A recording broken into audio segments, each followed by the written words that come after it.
It so happened that the whole world was consumed by despair, and this came as a great surprise to everyone. Humanity has never encountered anything like this before. People fell into unprecedented chaos, encountering terrible creatures that had never been seen before. The mysterious civilization demanded that the citizens be handed over if they wanted to live, but the UN refused this demand. The US leadership stated that the monsters want to use people as food. They should not give in to them. People began to call the creatures that appeared out of nowhere the attractors of misfortune. In order to deal with an unfriendly enemy, people began to use nuclear weapons. But for the monsters, it was a mere trifle. Like a bright firework, they did not suffer from it. The monsters began to take revenge, and in response to nuclear weapons began to dance on the ruins of destroyed cities. And when all hope was lost, when every man was waiting for the hour of his death, they appeared. 13 constellations. 12 were chosen by the gods and were called saints. Each of them used the powers granted by the god who chose him. And the 13th was an awakened one. He was not chosen by any divine being. It was Li Gang. They came to the Demon Tower to defeat Red Eye, who was considered the root of all evil. Li Gang and the 12 other constellations clashed with Red Eyes because they understood that there was no other way out of the situation. The journalists were very surprised, because not everyone returned from the trip to the demonic tower. They wondered if something terrible had happened to the Korean hero, Li Gang. A disheveled man with a bandage on his face said that Li Gang sacrificed himself for the good of humanity. The young man did risk his life, but he did not sacrifice himself. Li Gang, although with difficulty, was able to defeat Red-Eyed, but the 12 comrades who were with him turned out to be real bastards. They actually ran away and left Li Gang alone, even though he was able to win. The young man was very disappointed by this action of the 12 constellations, because they all went to the Demon Tower together. One of the escaped scumbags stabbed Li in the back with a dagger and left him to die in some hole. The young man was not lonely, because a nasty creature was assigned next to him. Li Gang was very badly injured. His left arm was cut off, and his right arm was very badly injured, and it would have been easier for him to die. But the young man is not so easy to sink, and he will not die just like that. Li Gang knew that he would live until he found everyone who dared to betray him, and he would come for them very soon. There were some delicious breaded drumsticks on the table, and a young man turned to Li Gang and asked him to listen to him carefully. The holy sign of Sagittarius Hugo Otis told the boy that he was destined to die tomorrow. Li Gang was very surprised and asked the guy if he really had such a low opinion of him. The guy took a chicken drumstick in each hand and said that he was talking to him like that because he had taken both legs for himself. The man looked at Li Gang and told him that he was saying his name wrong. Li Gang replied that he understood the reason for the boy's worries and told him not to worry, because he definitely would not die. He took a bite of the meat and said that he had killed more misfortune-attracting creatures than all 12 constellations combined, and asked the boy if he really thought Li could die. The man who was sitting opposite the boy folded his hands in front of him and looked closely at the young man. The Demon Tower is the home of the strongest monster that can bring death to all of humanity. It all started on the last day of the 20th century. A powerful temptation of misfortunes drove humanity into a corner with its overwhelming power. They left behind only chaos and pitch darkness, and it was during this period that the 12 gods appeared, who called themselves sacred beings. They vowed to give humanity the power to fight off all monsters and chose 12 people who was granted indescribable power. But something happened that no one expected. The 13th awakened appeared, without the blessing of a single sacred entity. He was so strong and so incredible that everyone was shocked by his abilities. The surprising thing was that even among the 12 saints he had no equal, and this fact made them very angry. And who was so strong, incredible, and unique? Of course, a young man named Li Gang. The guy thanked Gan for the fact that thanks to him, they were able to organize an attack on the Demon Tower. He sat down on a rock and said that words were not enough and he wanted a free supply of fried chicken for 5 years, and the other asked if Gan was tired of eating only chicken.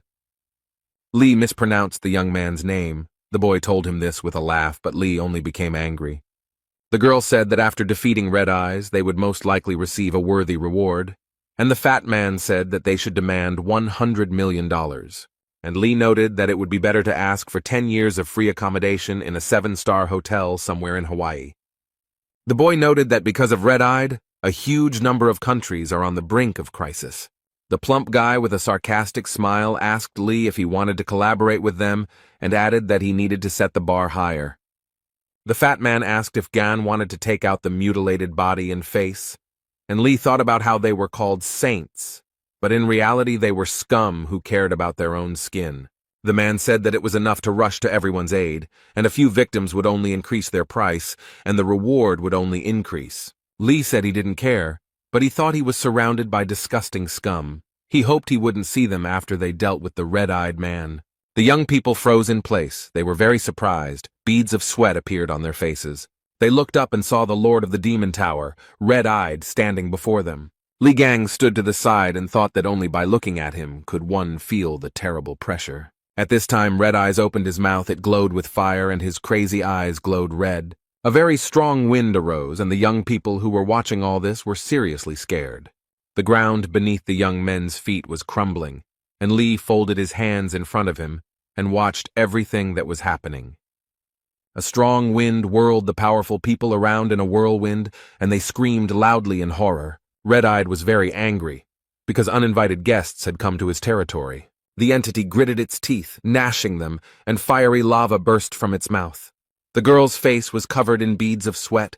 Her pupils became like dots. She was shaking with fear. She was telling everyone to run away. And the young people began to run headlong. They were very scared, and someone was shouting loudly that they needed to save themselves. The young men wondered if it was possible to fight something like this, and Lee looked at it all and was only surprised that these sacks of shit were only called saints. The guy squeezed the weapon in his hands and thought that all this had no meaning for him at all. The young man decided that he would be the one to kick Red Eye's ass. Li Gang did not retreat, but fulfilled the promise he made to himself. And in the end, those who were with him stabbed him in the back. He thought about how things were in the outside world and cut up the monsters that haunted him. Lee found himself in a place that was a special trap, in which more and more hordes of monsters were constantly appearing. But Li Gang could not be taken by something like that, which his traitors were counting on. The guy continued to fight and promised himself that he would survive and would definitely deal with the traitors. Gan promised himself that he would tear to shreds all those scumbags who dared to betray him. 20 years have passed since then. A terrible monster appeared in front of the young man, which surprised him greatly. Gan asked how he managed to get here and then noted that he was the last one. The monster screamed at the top of its lungs and began asking if there was anyone left there. Li Gang told him that the monster could scream as much as he wanted, but it was already over for him. The monster called for help, but the guy dealt with it very quickly. He stood over the monsters and sighed heavily. Li Gang had beads of sweat on his face and said that it was finally over. The guy started walking towards the exit and happily said that now he would be able to get out of here. The city was completely destroyed. There was not a single intact house. Not a single intact road. Voices could be heard. The young man was telling the other that he had chosen a less than ideal path, and the other replied that he had been told that it was safer today than usual. The boys were very surprised that they ran into high-ranking monsters that were running after them. The young man noted that they were in deep shit and said that the fortune-teller told him that today he would meet a monster with whom he should not associate himself. The monster approached the guy. He became covered in beads of sweat and began to scream very loudly. The boy fell after the blow. He lay on the ground and groaned in pain. He felt very bad. The guys were surrounded by a huge number of monsters and they felt in danger. The young man began to rise and thought that if Li Gang had been able to return from the demonic tower, then the monsters would not have dared to even show up here. And then, as if on cue, the doors of the demonic tower began to open very slowly. The young people looked at everything that was happening with horror. Beads of sweat appeared on their faces. The boys could barely stand on their feet. A strong wind was blowing in their direction, and dirt and sand were flying straight into their faces.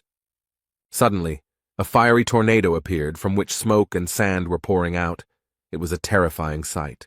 The young people fell to the ground. They were crushed by huge boulders. The guy asked his friend what it was.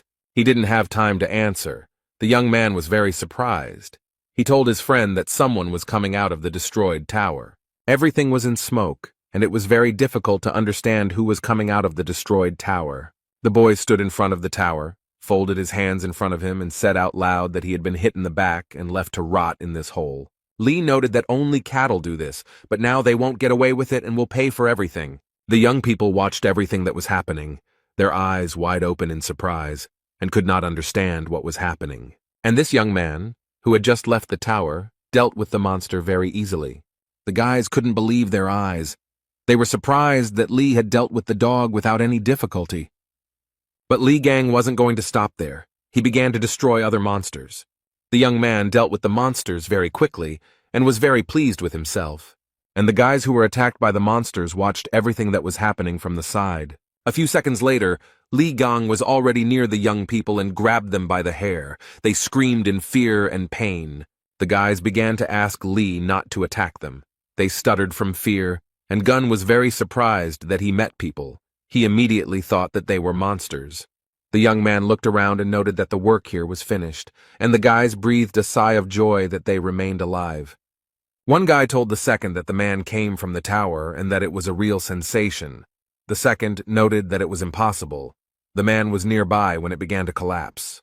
The young people would have continued to quarrel for a long time, but suddenly, completely unexpectedly, it became dark as night.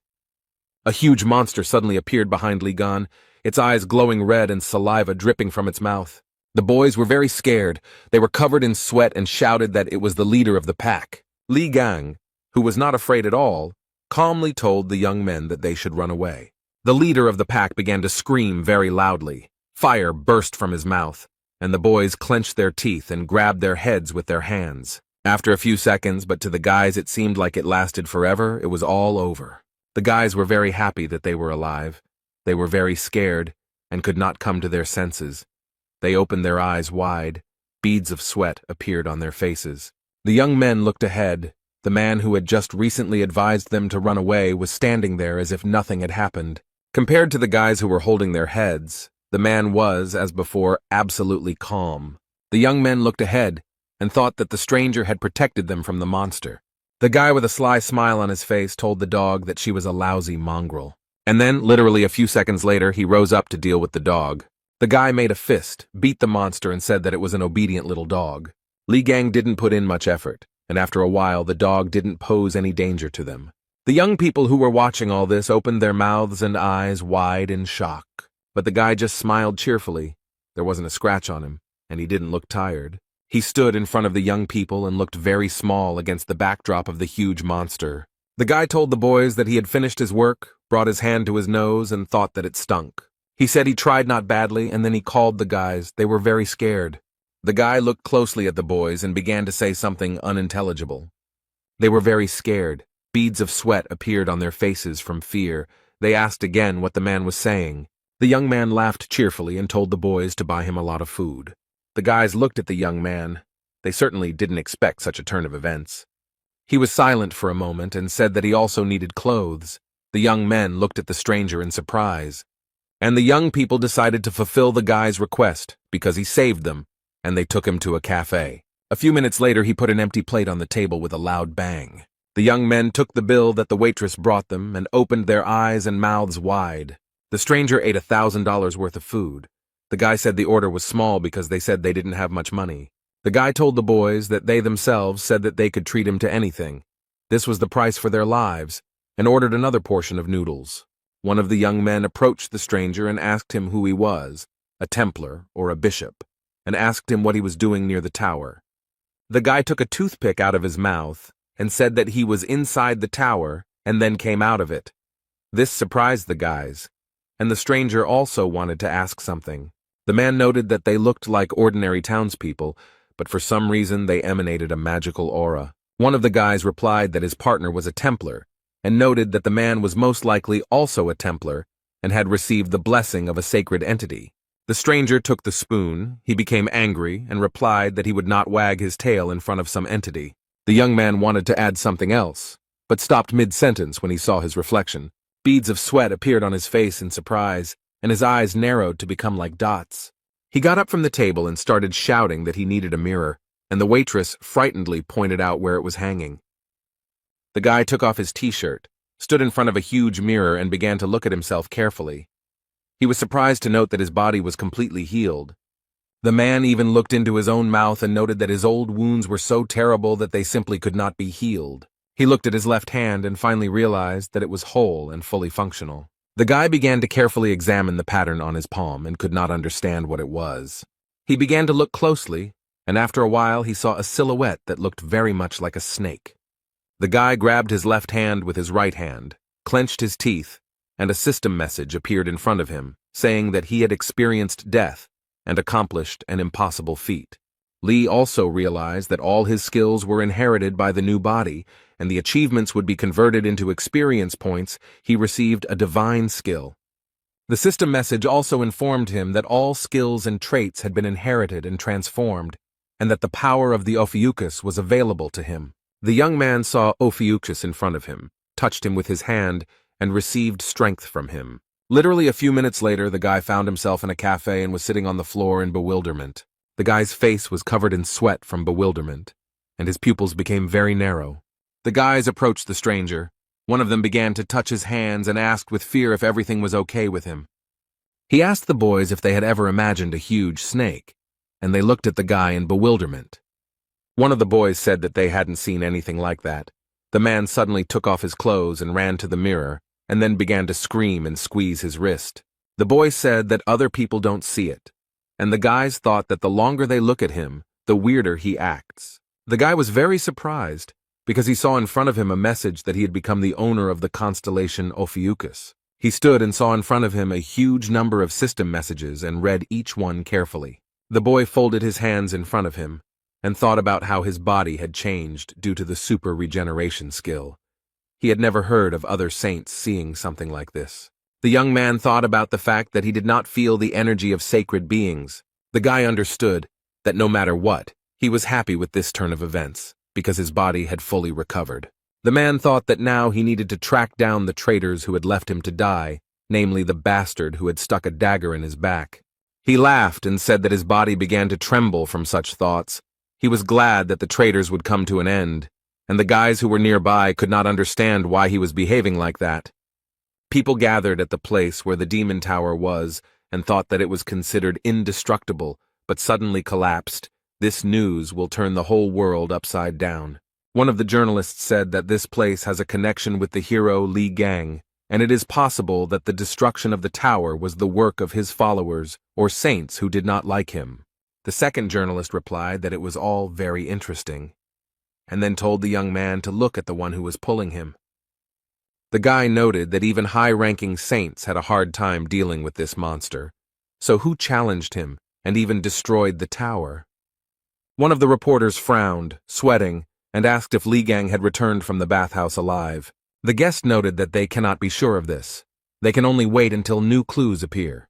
The journalists gathered for a press conference, asking Mr. Yang Wei to comment on the fact of the destruction of the demon tower and the return of Li Gang alive. Yang Wei, the holy sign of Aries, stood in front of the reporters with his brows furrowed, not knowing what to answer. The man paused for a moment, picked up the microphone, and said that he would not be making any comments on this issue. Yang Wei began to leave the hall, and journalists began to ask him to wait, and what it meant that he was not commenting on anything. The man and his guards quickly retreated and got into a car. He was very angry and hit the car with all his might, although it was not at fault. Yang Wei was very angry. He frowned and said through clenched teeth that all he had heard all day was Li Gang's name. He remembered the young man and wondered if he had really been alive and in that tower for 20 years. Yang Wei thought that this was impossible, because there were thousands of deadly beasts in the tower, and they were all black class. He thought that it was a miracle that they managed to escape from there, having stolen the red-eyed man's throat. There was no way Li could have survived there. Yang Wei smoked his pipe and thought that Gan's body was on the verge of death due to that big guy's deadly attacks, and he didn't even wear armor like all saints. The man frowned again and thought that if by some miracle he had managed to survive and return, then he clenched his teeth even tighter and screamed very loudly that then everything would end. Li Gang held a mobile phone in his hand. He showed the guy a certain person and said that he should start with this bastard. There was a plane at the airport. It arrived. The doors opened and a man started getting out. The guards greeted the young man joyfully. They said that they did not think that they would be able to meet one of the saints, and this was a great honor for them. Mr. Hugo Otis, a Sagittarius, straightened the collar of his shirt and looked around. He approached the guards and asked them where the Prime Minister was, and they replied that he was waiting for them in the office and that transport was ready. Hugo Otis said that it was wonderful and began to walk, and the guards began to bow to him. The guards broke out in beads of sweat, and one told the other that Otis was majestic. The men looked at Hugo Otis and thought that this is what a truly chosen man looks like. And the car set off, the driver taking the young man to the Prime Minister. The man was sitting in the car, looking out the window and thinking about something. He was absolutely calm. Literally a second later, his mood changed, and he thought about the annoying reporters. Otis couldn't believe the stories about Li Gan's return. The young man's mobile phone rang, but the caller's number was hidden. The man gritted his teeth and said that 20 years had passed since those events, but did not answer. He turned off the sound and turned his mobile phone face down. It was not his policy to pick up the phone when someone was calling. The young man calmed down a little and began to look out the window again. He began to think about something again. He remembered how he had told Li Gang many years ago that he was destined to die. Then the guy, with a smile on his face, asked if he really had such a low opinion of him. Hugo Otis remembered that when they attacked the Demon Tower, he, at Goon's request, went outside and held back the incoming hordes of monsters. He wanted to believe that his premonition was deceiving him and that Gon would manage to return alive. The boy remembered holding hands and asking other people why Gon wasn't with them. The saints who went inside were with him, abandoned Li Gan, and returned with Red-Eye's head. The whole world soon learned about this event, and the 12 saints were recognized as heroes and gained even greater influence. Hugo Otis could not believe that Gon was dead, so he asked the saints again and again to begin the search. Jean-Louis Morin, the holy sign of the Dark Cancer, with a sly smile, told Otis that it was enough to talk about Ghana. He noted that Hugo knew perfectly well that there were a huge number of monsters coming out of the Demon Tower, and there was no chance that Li had survived. Morin said that if Otis was so worried about him, he could go and start searching alone. No one would stop him, and noted that in that case, the list of saints would be shortened.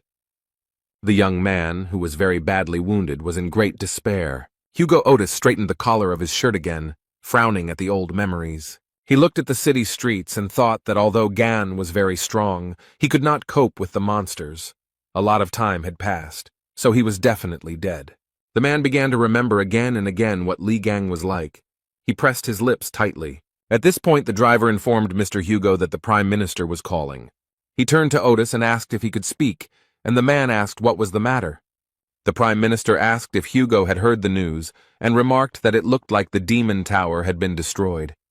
The guy grabbed his head, laughed to himself, and thought that this story was haunting him. He looked at his mobile and said that if the Prime Minister intended to ask him to start searching for Gon, he would have to refuse.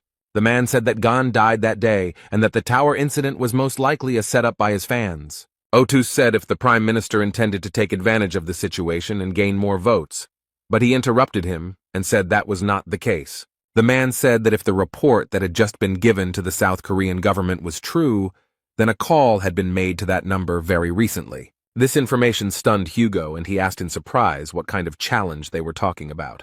The Prime Minister said the call was made from Li Gang's personal phone number. Hugo Otis started to beat his fists on the driver's seat and shout whether it was all true, and the driver got scared and almost got into an accident. The young man's face was covered in sweat, and he screamed at the top of his lungs for the driver to stop the car. Hugo started to get out of the car. He thought that that recent call was from Gan. The mobile phone screen showed information that 30 calls had been missed, and a voice message had been sent.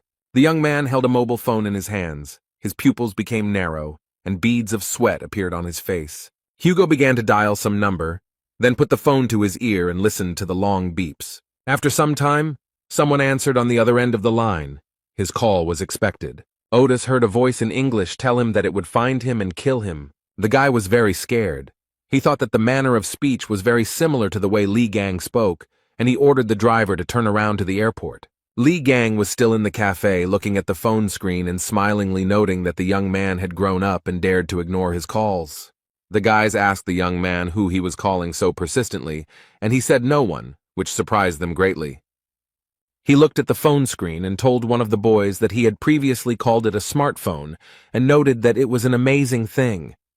Lee said that he entered the tower in 2005, and now it is 2025 and the world has become a much better place. The guys were surprised that the man was using a smartphone for the first time. They told him that he could connect to the internet and even follow the news.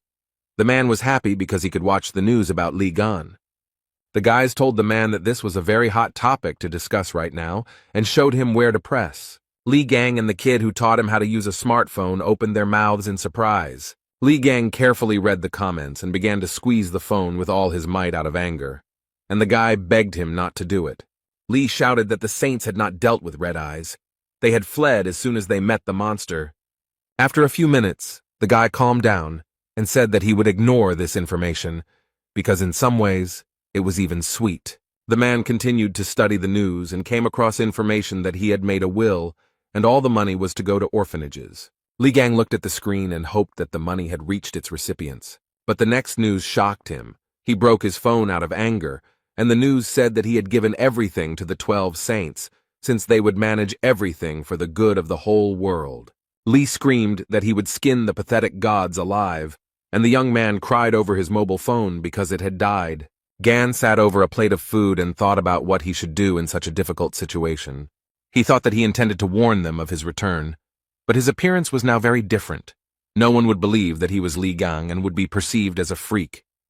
The man was thinking about how he had to remain quiet for a while he tortured each of the saints, and the boy was crying over his broken cell phone. The young people were sitting at the table when Li Gang felt awkward. The man received a system message that he was being watched, and he thought it was an aura. The guy stood up and started walking somewhere. The guys asked him where he was going. He answered that he was going to get some air. The man left the cafe and began to look around. What he saw surprised him. He realized that there were avatars in front of him and asked himself if it was an animal of the holy sign of the white Aries in front of him. The system message informed that the avatars had recreated the barrier in the name of the white ram, and they were demanding tribute from Li, and the man only gritted his teeth. Gan was very angry and said, even though they are sucking up to the sacred entities, who are they trying to command? The guy wanted to say something when he heard his name being called, and he began to listen to the conversation. The young men were talking about how everyone was talking about Li Gan, and the noise from all the chatter would soon kill him. The girl was telling her companion that this stupidity was being talked about everywhere because of the damn news. The man replied that Gan's name was not tarnished, but he was amazed at how everyone had suddenly become interested in him. The girl supported the young men who had badges with the Gemini Zodiac sign flashing on their clothes. The guys opened their mouths in surprise and thought that the people who were talking about Li were from the Gemini constellation squad. Li Gang, who heard the conversation about himself, immediately walked towards the couple. The man frowned. The guy started shouting at him to come back immediately, as they should not be provoked. Li Gang walked closer to the young people, stood in front of them and looked at the girl and the man without blinking. He frowned and asked the guy what he was staring at, then told him to get out of there. The young men who were feeding Li and standing a little further away became frightened and thought that they were finished. The man with the Zodiac sign on his sweater took a drag and exhaled nicotine smoke straight into Li Gan's face. The young man was surprised by this attitude, and he looked at the man angrily, and he began to ask what happened, some kind of problem. The man put his face right next to Li and told him that if he had a problem, he should hit him. The mustachioed man's companion told him to leave the guy alone because he was going to shit his pants. The couple left the young man alone, and the man, passing by Li, called him a coward.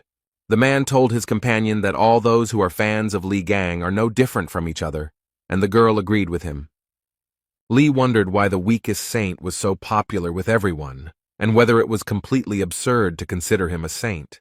The boy told Li that he had held up well, then noted that these people were part of the ranking representatives of the Gemini constellation.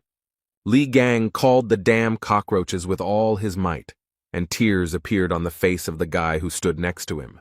The couple turned around. They repeated the word cockroach in surprise and asked if he had said that to them. Li Gang said with a sarcastic smile on his face that he called them, "They are the cockroaches."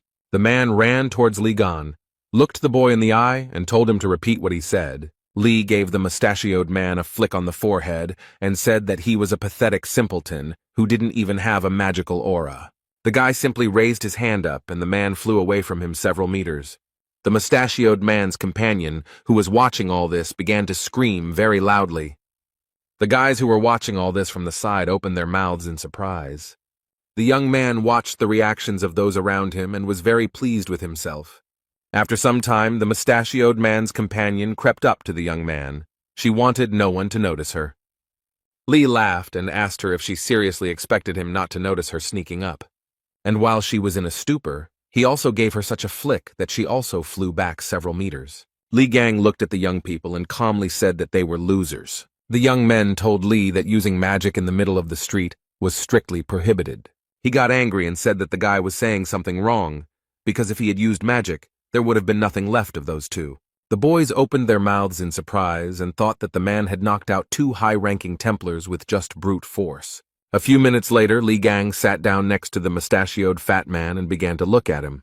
The young man saw a pendant on the stranger's neck and began to examine it closely. Then he took the medallion in his hand and pulled it with all his might, so much so that the thread on which it was hanging broke. Li held the medallion between two fingers and said that's what he felt when he hit it, and noted that it was a relic. Gan looked at the relic and thought about where weaklings could get hold of a relic, because only saints should have them. One of the boys approached him and asked if it was true that he didn't know anything. He said that several decades ago, humanity was practically wiped off the face of the earth, but thanks to sacred beings and chosen constellations, the disaster was survived. 12 people could not protect the entire vast world, and the saints began to gather followers, calling themselves the Branchings. Those who were given a piece of the power of the saints began to be called Templars. They were divided into ranks. Faith is the source of strength for the Templars, and the chosen ones receive relics from sacred entities. The guy continued to hold the medallion in his hands and thought that a lot had changed in 20 years. Li was distracted from his thoughts by a guy who pointed his finger to the side, and the young man looked at him questioningly. The young man saw before him again the avatars of wealth and greed who were enjoying the current situation. Li read the system message that the avatars demanded that he deal with the attackers. They were thirsty for bloodshed and promised a worthy reward. Beads of sweat appeared on the guy's face. He thought that this was not it, because Li had attracted the attention of the avatars. They are like reflections of the sacred beings themselves, and standing in their way is like challenging the gods. The guy started telling Li to hurry up and do as they asked, but he just laughed. Li said that he thought that where the stinking aura of Aries was coming from, it turns out that they intended to fill their bellies. Gan came to the conclusion that in the end, nothing had changed, and he kicked the asphalt with all his might. A very strong wind arose. The young people could hardly stand on their feet.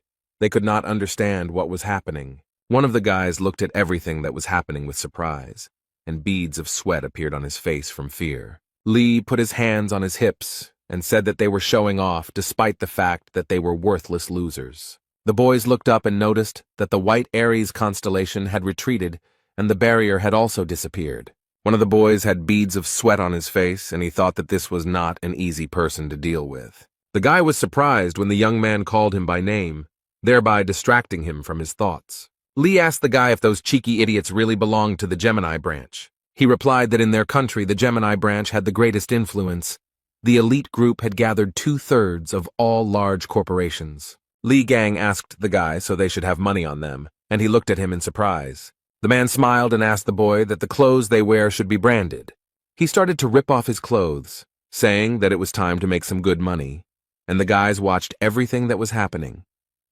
In the evening, the young people stood near the building, and Li said that they were finally there and noted that the day had been very long. One of the guys showed with his hand which apartment he lives in, and his friend noted that his door was next door. The guys thanked the young man for saving their lives and even walking them home.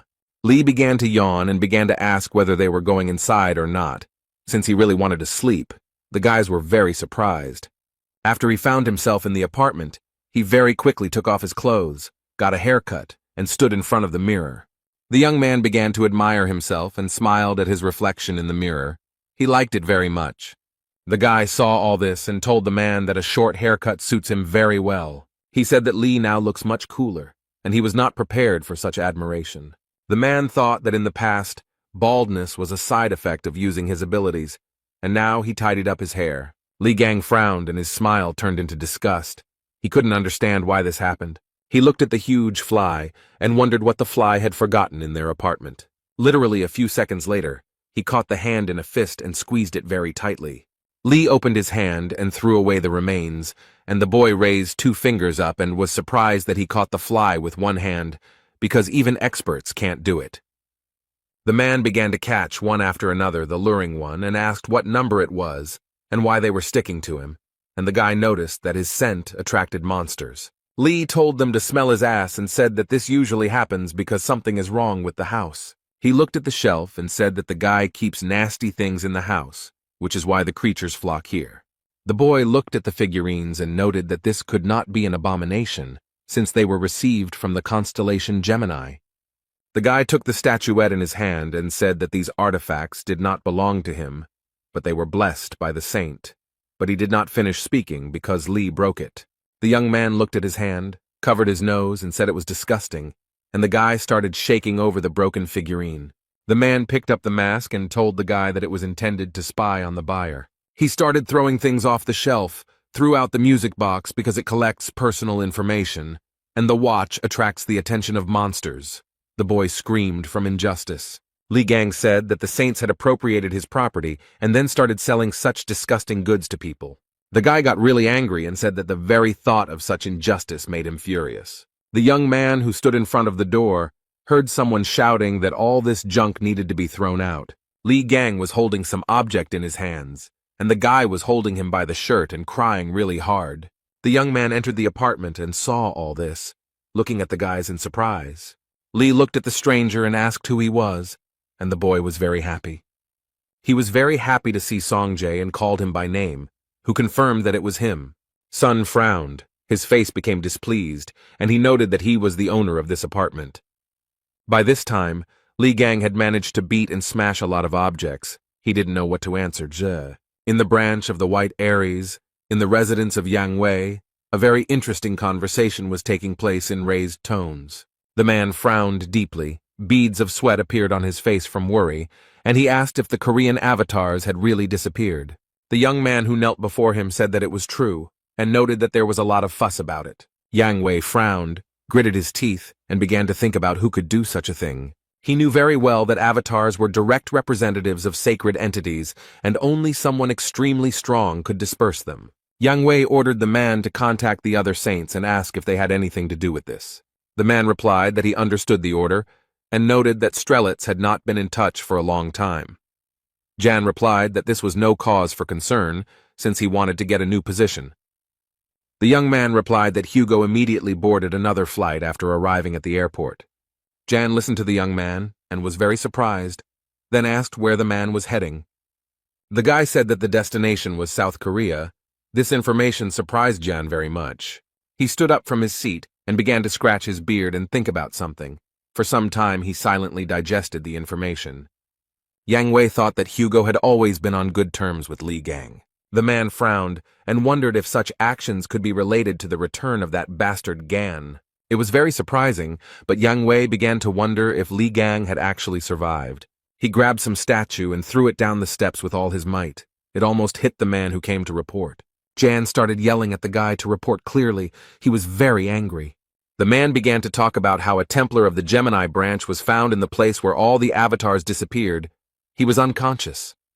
The guy told Jan that a man was lying in the middle of the street in his underwear. Witnesses said that before this, he had gotten into a fight with a very handsome young man. A candlestick with candles fell to the floor, and Wei noted that it couldn't be Li Gang, since his face was covered in scars. Yang thought that things weren't going too well, although it was entirely possible that Li had managed to survive and return. Wei thought that the avatars disappeared for some unknown reason, and the worst thing was that they failed to finish off the Spider Queen. The man clenched his fist and thought that at this rate his position could be in jeopardy. He told the man to have a plane prepared for him, and the assistant asked if Wei was going to go there personally. Jan scratched his beard again and replied that he wanted to see everything with his own eyes. The man very quickly put on his coat, took a cigar, frowned, and noted that something devilish was happening there.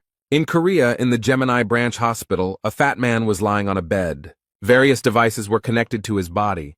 He also could not breathe on his own. An oxygen mask was connected. A gray-haired elderly man entered the boy's room. He frowned very deeply and clenched his teeth. He pointed his hand at the guy and began to scream furiously, asking who dared to hurt his grandson so badly. The old man started pointing his fingers at some man, who calmly asked the old man not to worry so much. The man told the old man that this was exactly why the twins had sent him here. The red-haired boy frowned and asked his youth if they really met at the Demon Tower. The guy was wondering if it was true that the man was able to kill all the draggers with his bare hands and knock out a rank Templar, and the young man noted that everything was so. The redhead screamed that it was all a lie, and that the man had destroyed all of his relics, and Lee noted that they were all fake. The guy gritted his teeth and asked what branch the man was from, and the guy laughed and asked if he thought he needed something like that. The red-haired man closed his eyes and asked what about the god he was loyal to. Lee replied that he didn't need 12 idiots for nothing. The guy started asking Lee about his rank, and he said that he was a production worker. Then he asked what the man's name was. The young man's pupils became like dots, and he calmly said that his name was Lee Gang. The boys who were in the apartment started talking about something and interrupting each other, and Lee looked at all this with bewilderment.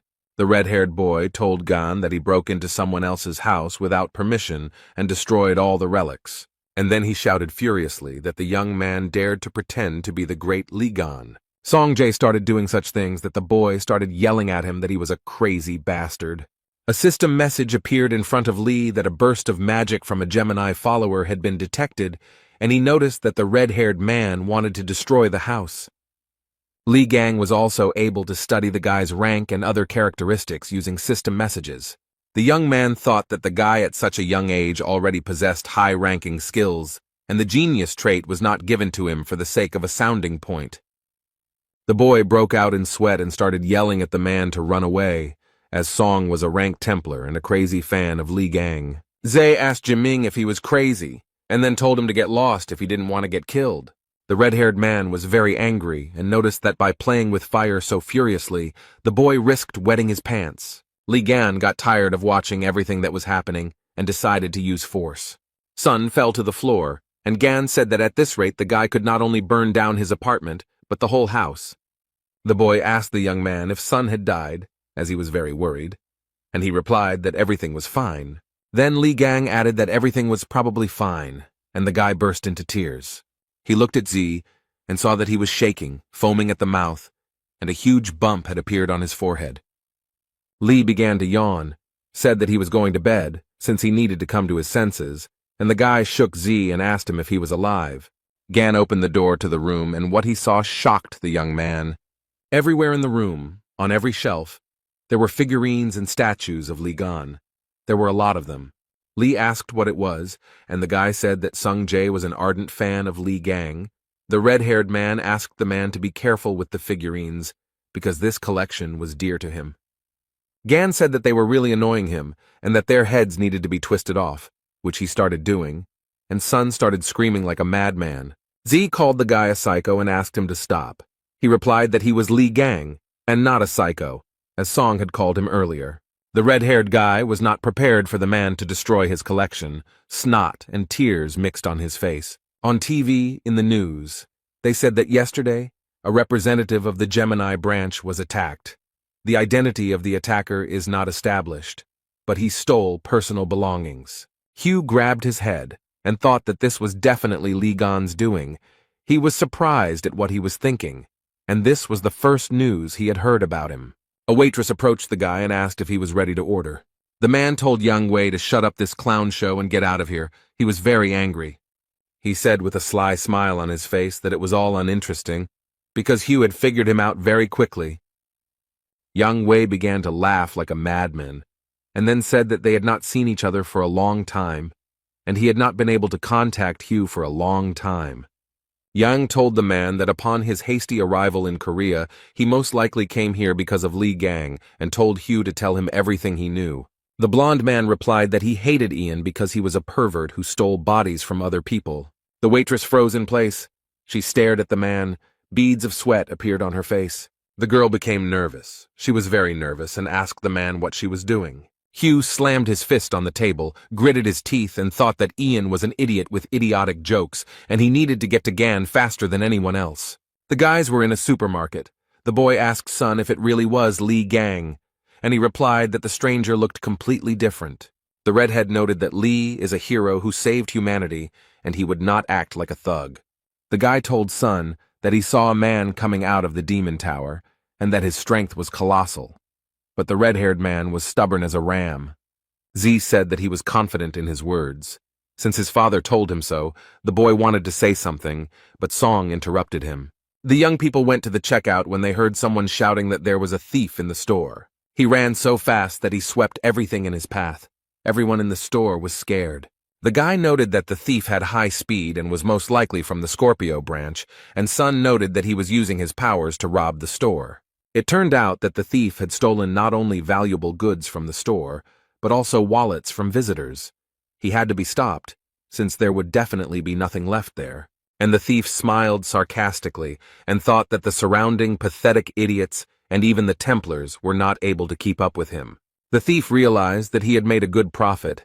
He had a wonderful catch and decided that it was time to get out. But he didn't succeed. Completely unexpectedly, he was intercepted by some hero. The thief was definitely not prepared for such a turn of events. He was very nervous, and sweat, tears, and saliva were mixed on his face. It was Li Gang who caught the thief, and the guy he was staying with asked what the man was doing there, and he replied that he forgot to tell the guys to buy chicken. The stranger told Gan that he was quite good, because it was quite difficult to catch the Templars of the Scorpio constellation, given their agility. The man told Li that judging by his aura, he was an ordinary follower and advised him to report the incident to the police next time. Gan came closer to the young man, began to examine him, and thought about who he was. The guy wanted to ask the man something, but something distracted him and he began to look around. There were a lot of people in the store. They were all very scared. The thief, who was lying on the floor, realized that an earthquake had started and decided that he needed to get out, because this was his chance. He didn't think about anything else, but like a bullet, he began to run out of the store. Everyone looked at him in surprise. There was a smile on the thief's face. He thought that because of that man he would be caught, but the earthquake played into his hands. But the thief didn't have time to run far. The floor covering in front of him began to come apart, and what he saw shocked the man. The misfortune bringer appeared in front of him. The thief was very surprised that the monster appeared in the green zone. He stood and thought that he needed to run as far away as possible before it was too late. The thief began to run away again and thought that this creature, although very strong, would not be able to catch him. But how wrong the young man was. He ran straight into the monster's mouth with a smile on his face. And the people who were in the store watched everything that was happening without taking their eyes off it. The monster continued to stand in place, looking with interest at the people who had gathered in a crowd. Some onlookers were even filming the monster on their mobile phones, when a message was heard that an emergency had arisen and the building needed to be evacuated. They also announced over the loudspeaker that the Spider Queen was on the territory of the hypermarket and had started attacking people. People ran in all directions, and over the loudspeaker they said that the Spider Queen had appeared on the territory. The little boy did not react to the message in any way. He was lost and crying loudly, and the monster was approaching him. Li Gang hit the monster with all his might just when it opened its mouth a few centimeters away from the child. Gan told the boy that he should be careful. The child had tears in his eyes and was shaking with horror. Li. He extended his hand to the boy and calmly asked him if the baby was scared. The child didn't say anything to the man, but just started running away very quickly.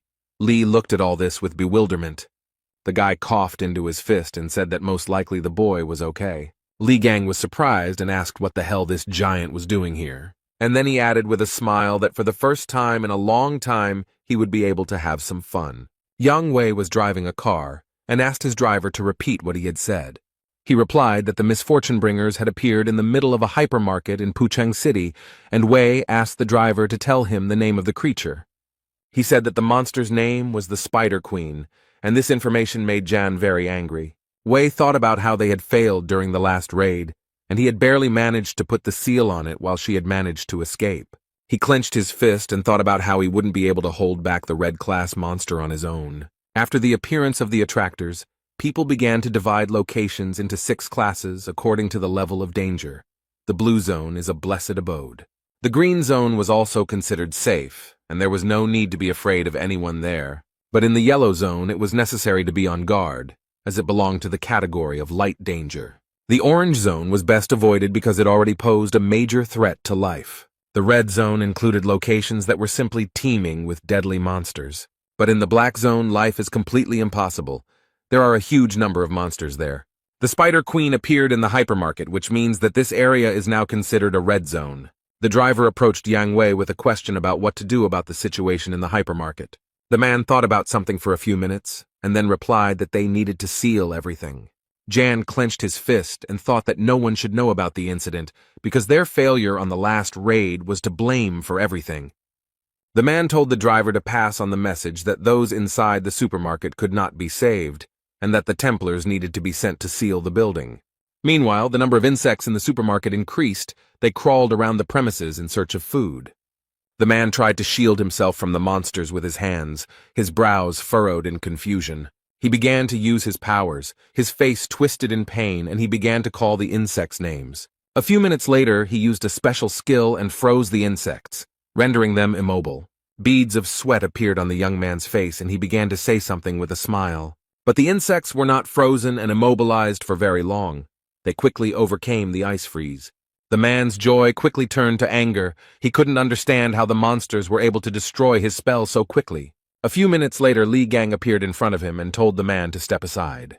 The guy, with beads of sweat appearing on his face, wondered when the guy had managed to get to this place so quickly. Li began throwing the cans aside and said that the parasites were so hungry that they decided to feast on people. The young man began throwing tin cans of drink at the insects and said that it would be better for them to eat them. The monsters didn't like all this. They opened their mouths, hissed, roared, and sprayed saliva in all directions. But Li Gang didn't think for very long. He took out a knife, and with the words, "Who is the monster opening its mouth at?" dealt with the big monster. The man was very belligerent. He gritted his teeth and said that the pathetic mobs should know their place. The guys Li Gang was staying with looked at everything that was happening with surprise, their mouths wide open.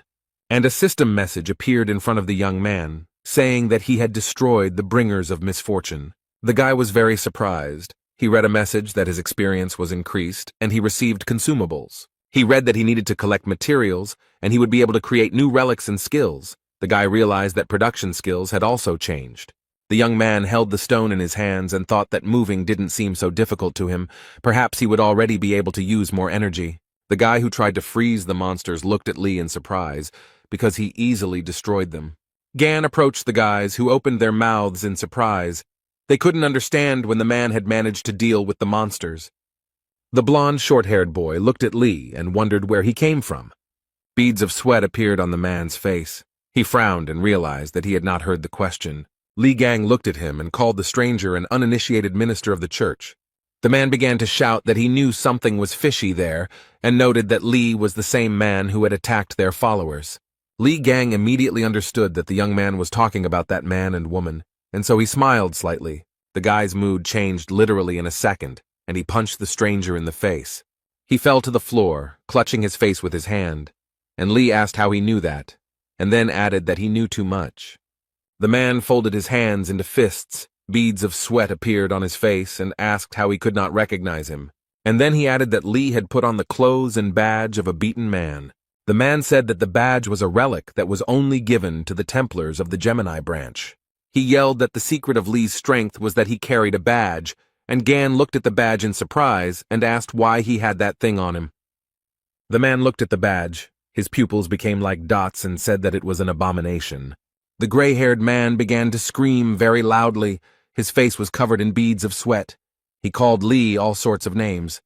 Chan said that this relic was good enough as a declaration, and that the guys had most likely been cheated big time, adding that those bastards hadn't changed a bit in 20 years. He wanted to say something else, but a monster to the side began to scream very loudly. Li Gang stood there, his face completely devoid of any emotion. He was calm. The guys were very scared. Beads of sweat appeared on their faces. They were shaking with fear. The Spider Queen was very angry. She followed the people, and they ran away from her in different directions. The gray-haired man turned his head to the side and stuttered that the Spider Queen was coming towards them. Li Gang looked in her direction and realized that he needed to act quickly. Everyone was running away from the Spider Queen, but the guy flew straight to her and even called her a spider. The young man began to hit the monster with his fists and shouted with hatred for it to get out of here. The Spider Queen didn't like the guy's familiarity at all, and she began to destroy everything in her path. People looked at everything that was happening with horror. They were all very scared. The guys Li Gang lived with opened their mouths in surprise. Beads of sweat appeared on their faces. The gray-haired man also looked at everything that was happening with horror. He frowned. The guy thought about the fact that Li rushed at the monster without any relic on him. Those present in the supermarket heard a message telling the Gemini branch Templars to be careful. The boys immediately realized that it was the voice of the Gemini branch bishop's son Hek. One of the boys thought about telepathy. The man said it was Sun Hyuk, and he called out to Sun Jae and Sun Jun to leave the building immediately. The bishop stated that the people from the Aries branch intend to completely seal the building. The man said that Yang Wei himself was heading here, and that he couldn't be stopped, and that even a saint couldn't handle the Spider Queen. That's why they decided to get rid of the place completely, because the saints would have problems if people found out about their failure. The white-haired man asked Song Jun if he had a teleportation skill. He told the guy to take Song Jae and get out of there. The boys were very upset by the fact that only the two of them could be saved. There was panic in the supermarket. People were very worried. Others were helping the weaker ones. The insects were crawling out of every crack. They were very angry and had no intention of retreating anywhere. But Li Gang did not stand still. He gradually approached the Spider Queen. He was not afraid of her at all. The gray-haired man watched everything that was happening with a frown. Beads of sweat appeared on his face, and he was shaking with fear. The bishop began to answer the guy's question about whether the two of them should teleport, and the man asked if there were any problems. The gray-haired man said with a smile on his face that they had no problems. The red-haired guy shouted that the man was carrying it, because there was clearly not enough help from outside, and didn't he understand how badly they were stuck. The guy shouted at the man, asking if he was suggesting leaving all these people here to die, but he reacted to the crit very calmly. He calmly told the guy to think for himself about the fact that the Spider Queen could appear in the middle of the city. What would people think then? The red-haired boy was surprised, and the man said that the townspeople would reproach the branches of the constellations. Their faith would weaken, and their strength would waver. Then he added that he could take one person with him. Song Jae would go with him. He was ordered to get him out of here. The red-haired man shouted that his friend was here and he couldn't leave him, and that there were still a lot of people in the supermarket who hadn't managed to evacuate. The man gritted his teeth and replied that the guy was an idiot and now was not the time for whims. He said he had no desire to die here because of an incompetent person like him. The man replied that he could not go against the orders of his elders, so he would finish off all the extra cargo so that the guy would have no choice. The red-haired guy clenched his fists and started yelling at the man that he was a crazy bastard. And he began to laugh. He asked Song Jae if he was going to fight him. He noted that they were on completely different levels. The man told Sun to check his conscience and make a reasonable decision. The man wanted to say something else to the young man, but he stopped mid-word. Song Jae didn't think for long, but used his strength and the man flew to the side. Li Gang ran into the hypermarket and asked in surprise why the guys were still there. The boy noted that it was very dangerous to be in the hypermarket, so he should move his buns. The guys were very happy to see the young man, and the red-haired one noted that the attractors had blocked the exit and they couldn't get out of here. The dream said that they have two ways out of here. The first is to take the teleport to the gray-haired man. The second way out is much more difficult and consists of destroying all these creatures. The guy said that there were a lot of wounded people in the hypermarket and they needed help. And then he added that the people from the Aries branch decided to seal the entire building, thereby not giving anyone a chance. Li Gang frowned and said that this was indeed a huge problem, but the gray-haired man only wheezed. A few minutes later, he stood up and began cursing Li with all his might and calling him to come to him.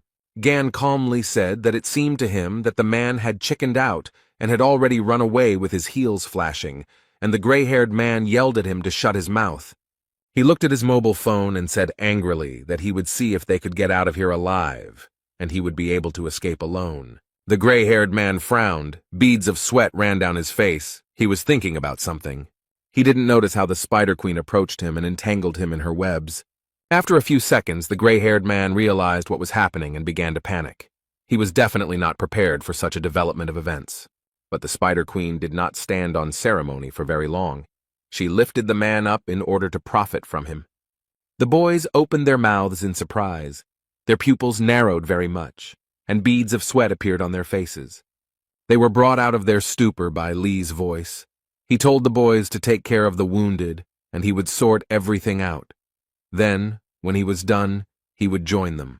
The guys were very surprised, and Gan calmly said that it wouldn't take much time. Yang Wei arrived at the hypermarket and immediately asked about the situation. He was told that the building was already practically sealed and cordoned off. Jan said that given the fact that the work had begun before his arrival, everything was progressing very slowly. The guys began to wonder why the defense wasn't holding as it should. The second one noted that he felt like something was about to break out. A group of people standing near the supermarket began to cough very heavily because smoke was coming from the building. Those around saw a huge snake with its mouth wide open and its eyes glowing red. Yang Wei was very surprised. He frowned and seemed completely unprepared to see the snake. People started running out of the hypermarket. They were screaming to be saved and that there were people in the middle of the building. They started telling stories about some guy in a hypermarket who was fighting monsters alone. Yang Wei, who stood to the side, thought that people were talking nonsense because no one would fight monsters alone, especially since he was also not able to do it. He told the security that he would see it all with his own eyes. The security got nervous, and the guys told Jan that it could be very dangerous. Wei said he didn't care, then added that everyone should be ready and went inside the hypermarket. The man walked into the middle of the building and what he saw shocked him. In front of him was the Spider Queen. A few seconds later, he realized that she was killed and wondered who could have done this. Jan walked around the hypermarket and thought about the fact that there were traces of a real massacre in the premises. He was wondering what the hell had happened here. Wei thought that someone was specifically hunting the Spider Queen, and then said that he got rid of his headache, because he already had enough problems. The man stopped. Beads of sweat appeared on his face. He began to understand that he felt a familiar energy. Jan went out onto the balcony and began to look down. He was interested in what was going on there. Wei saw Hugo Otis and was curious about what the young man was doing there. Ian began to think that this could be Hugo's doing. He thought that it made sense. Wei frowned deeply, clenched his teeth, and thought about how Otis missed him. Then the man was distracted by a question. Someone from behind asked Jan what was wrong, the pig, and he got really scared. Lee asked Wei if everything was okay, and then noted that they hadn't seen each other for a long time. And what happened to his expression? Jan was covered in beads of sweat and began to scream like crazy. He was gasping for air and choking. At this time, rescuers were working near the entrance to the hypermarket, helping the wounded. The guys Li Gang lived with were seated aside and given warm blankets. The boy was coughing and Song was deep in thought. The red-haired man was wondering if that guy could really be Li Gang, as he said, although he looks different, his movement said otherwise. Then the young man was distracted from his thoughts by someone's voice. It was very familiar. Someone was calling the guy by name. It was Hugo Otis. He asked Song Jae what he was doing near the hypermarket. Sun asked the man why he had returned. The boy was surprised to see the holy sign of Sagittarius, and Hugo got angry, since this is not the way to greet one's own father. The dark-haired guy started laughing, and Song gritted his teeth and became very angry. Hugo noted that his son was unharmed, and noted that a little medical attention would quickly get him back in action. He told his son that he had been informed that the monsters inside the building had been destroyed, and asked if he had seen who had done it. Sun said something inarticulate, and Otis smiled and wondered who his son was like. The guy asked Sun if everything would be okay with Li Gang. Hugo, who heard the conversation, was very surprised. He ran up to the boy, grabbed him by the shoulders, and started shaking him, while Sun watched everything that was happening in surprise. Otis shouted what name the boy had called, began to ask where Lee was now and whether he knew him. The child was very scared. The boy asked if by mentioning the name Theksu he meant St. Hugo Otis. Then the guy said that the young man was in the supermarket, and he managed to defeat the Spider Queen, and he also introduced himself as Li Gang. The man listened to the boy very carefully. He continued to hold him by the shoulders and asked him to describe everything in more detail. Suddenly, a loud explosion was heard from the hypermarket, and people began to look in its direction. The explosion destroyed part of the hypermarket, and someone's laughter could be heard from the side. Yang Wei was making his way somewhere. He was covered in dust and dirt. There was sweat on his face, and he was trying to catch his breath. Li Gang appeared in front of the man and calmly said that this was all too much. Li told Yan that they hadn't seen each other for 20 years, and the first thing he did was just pick him up and attack him. Jan was sweating profusely and began asking how Gan had managed to stay alive and was surprised at his own question. Wei thought that the guy looked very much like Li Gang, but he didn't have a scar on his face. His voice seemed familiar, but different from before. Yang also thought that Li looked too young, and called the man names and said that he was imitating Gan, adding that he was momentarily worried. Wei looked at the young man in surprise and could not understand who was imitating whom. Jan started yelling that the guy dared to deceive him, such a great man, and said that he would pay for it with his life. Li punched Wei in the stomach and asked him what he was talking about. adding that he had always made money by deceiving others. Gan was so angry that he used his abilities, and Yang flew back several meters.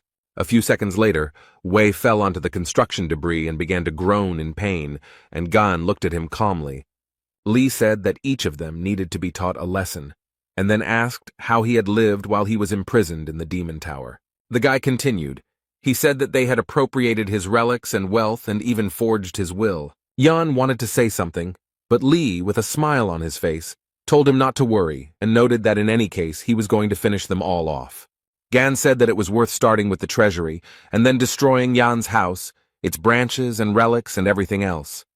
Yang Wei, who had been listening very carefully to his opponent, screamed very loudly in horror. He gritted his teeth and thought that this definitely couldn't be happening. The man was very surprised. Yan understood that the manner of speech and behavior were definitely Li's, and the guy was definitely not bluffing, but he couldn't even recognize all his movements. Wei began to understand that it was indeed Li Gang in front of him, but how did he manage to survive and return from the demon tower? Yan thought this was nonsense and said that if it was really Li Gang in front of him, then he had to prove it. The boy looked at Yan, who had risen up and was reading the message that the sacred essence of the Aries constellation, the Jade Emperor, had revealed itself. Li laughed and said that even the sacred entity had graced him with its attention. Yang Wei was not going to leave things as they were. He began to use his special skills. Literally within a few seconds, the young man's entire body was wrapped in chains, and Wei, with a sly smile on his face, asked Li if he still considered them weaklings. He said that he didn't know how Gan survived in that tower, and began to use the sovereign skill and heavenly weapon. Li Gang watched all this calmly, and then calmly said that he was impressed by the Emperor's strength. Yang Wei gritted his teeth and angrily told the guy to quickly shut his mouth. He began to send a huge number of swords towards Li Gan, and said that it was time for him to die. In just a few minutes, the young man was completely covered in swords. Yang Wei looked at the huge mountain with his brows furrowed, and thought that he had succeeded. He started walking towards the mountain with swords, and said that it was amazing that Li was able to get out of the tower, but his self-confidence had not gone away. Jan said that challenging someone who had gained experience all these years through his followers was at the very least reckless. Wei began to smile sarcastically and asked if it was true that Gan thought that they had been standing still for all these 20 years. Then the mountain of swords began to crumble in different directions, as if someone was taking the swords apart. Yang Wei was very scared. Beads of sweat appeared on his face. His pupils narrowed very much, and he thought that this could not be. Li finally got out of the difficult trap and punched Yan right in the face with all his might. He flew several meters and fell onto some debris from building materials. Yang was shaking with fear and thought about how Li got out of there alive and asked if it was true that it was Li Gang in front of him. The young man put his foot on Jan's stomach and noted with joy that he finally recognized him. Wei wheezed in pain, and Gan said that he came for their souls, and then added that they should prepare for the worst. Li covered his nose with his hand and told his opponent that his weapon smelled strongly of shit. Yang Wei looked at Li and thought that this level of regeneration was impossible even for the Aquarius constellation, which possessed healing skills. System messages appeared in front of Li, and he told Yan that thanks to him, he became even stronger. He leaned down in front of Wei and asked him why they didn't try out his new skill. Yan started shouting for Li to stop. System messages appeared in front of him and he turned red. Wei was very surprised when his divine essence hurriedly left while shouting curses. Yan started screaming about why the sacred entity had left him, and Li noted with a smile on his face that it had left before it was all over. Gan said that he was quite merciful, so Wei would only feel the pain that he himself had experienced. At this time, security guards Yang Wei and Hugo Otis entered the hypermarket. The security guard looked around and asked in surprise what had happened in the supermarket. There was a huge number of monsters lying on the floor of the hypermarket, which no longer posed any danger. Hugo Otis stood to the side and looked at the monsters. He thought about something for a while. Something alerted the guy. Beads of sweat appeared on his face, and he realized that the energy that was floating in the room was very familiar to him. A few minutes later, he saw someone lying in the distance and began to guess that it was Yang Wei. Hugo realized that this was Li Gang's doing, since he was always causing trouble, and the guards were saying that something was wrong here, since Yang Wei's energy was coming from below. One of the guards noted that Jan's aura was very weak, and the second began to suspect something. Hugo Otis came closer and asked the guys if they could step back a little. He began to use his powers. A few seconds later, the man jumped into the crater where Yang Wei's body lay. What Hugo saw shocked him. He immediately realized that this was definitely the work of Li Gan. Yang Wei was foaming at the mouth, and there was a note on his body indicating that he had gone to the pigsty. Hugo wondered what kind of trouble he would cause this time. The young man stood in front of a huge, pompous building and hummed a cheerful melody. Li Gang said that it was now clear where the man kept his stolen relics. He entered the building, began to look around, and said that this guy seemed to be trying to make himself out to be a god of treasures. Too much show. The young man looked to the side and thought that he could smell his relics coming from that side. He came closer to them and realized that they were all fakes. The clothes were taken from his house, but the weapons were clearly fake. What the guy saw left him in a state of great shock, and he could only sigh. There was a toothpick lying on the red velvet pillow, and on the card was an inscription stating that it had been used by Li Gang. The guy put his hands on the glass cube and said that his baby had finally been found. The people who were in this museum began to look at the strange young man in shock. A few minutes later, the alarm started to sound, and the light started to glow red. The guards started running and broadcasting information on the radio that they had a robber, and that all the guards needed to head to Sector B. Li Gang stood next to the broken cube. There were shards of glass on the floor. He was holding a toothpick in his hands. The young man was surrounded by a huge number of guards, who shouted at him to slowly put the object down and surrender. Li Gang continued to hold the toothpick in his hand and said that he didn't want to do it. The man smiled, used his special power, and simply waved the toothpick up and down. Something incredible began to happen to the guards, as if they were being lifted by an unprecedented force. Li laughed and said that old, familiar things are the best and looked at the toothpick. A system message appeared in front of the guy saying that he had discovered a relic. From the system message, the guy learned that the toothpick had turned into a lump of slime and he could give it his trait. The lump smiled, and the guy, also smiling, asked him if they should go to the exit. The guy took a few steps and saw the doors. A system message appeared in front of him that he felt a strong aura of the relic of the constellation Aries. Li Gan's eyes lit up and he said that he felt a bit sorry to leave here empty-handed. The young man put his hand on the door handle and said that it was an exciting moment to receive the award. Hugo Otis was very scared. There were beads of sweat on his face. He asked if he was accidentally late. People started running out of the building, shouting something unintelligible, and Hugo watched everything that was happening. People were shouting that there were explosions all over the building and that everyone should run away, and the man folded his fists and started saying something to Gan. Li, dragging a huge bag behind him, patted his stomach and said that he was a bit hungry. Hugo Otis wrinkled his forehead. Beads of sweat appeared on his face, and he called out to Li Gan very loudly. He was very surprised, as he was not prepared to see Thexu here, as he called Hugo. The man started running towards the building with tears in his eyes, shouting that he was a bastard. Li Gang just laughed loudly and said that he did everything for the sake of old friendship. Hugo grabbed the guy who came out of the building with Li and told him that if he was alive, then he should have found him, but he was doing God knows what. The man asked if everything was okay with his leg and noticed that there was no aura coming from him, and asked where he had been all this time. And Li looked at this with surprise. He kicked Hugo in the face and asked how he could not recognize a face and called the man names. Otis sat on the ground, and Li asked the man if he wanted to die and wondered how he dared to confuse him with anyone else. The man held his face and looked in surprise at the young man standing in front of him. Hugo saw a clot of mucus on the boy's shoulder and asked if it was all true. Li began to laugh heartily and said that Taixu needed another beating. The man very quickly got up from the ground and threw himself on the guy's neck, but Gan didn't like all this very much. Otis was crying and began to ask Li if he was alive. He was wondering if it was really Gan in front of him. He hung in the young man's arms and sobbed bitterly. His face turned blue, all of which Li did not like very much. The guy threw him off and asked how he dared to rush at him so suddenly, adding that it was disgusting.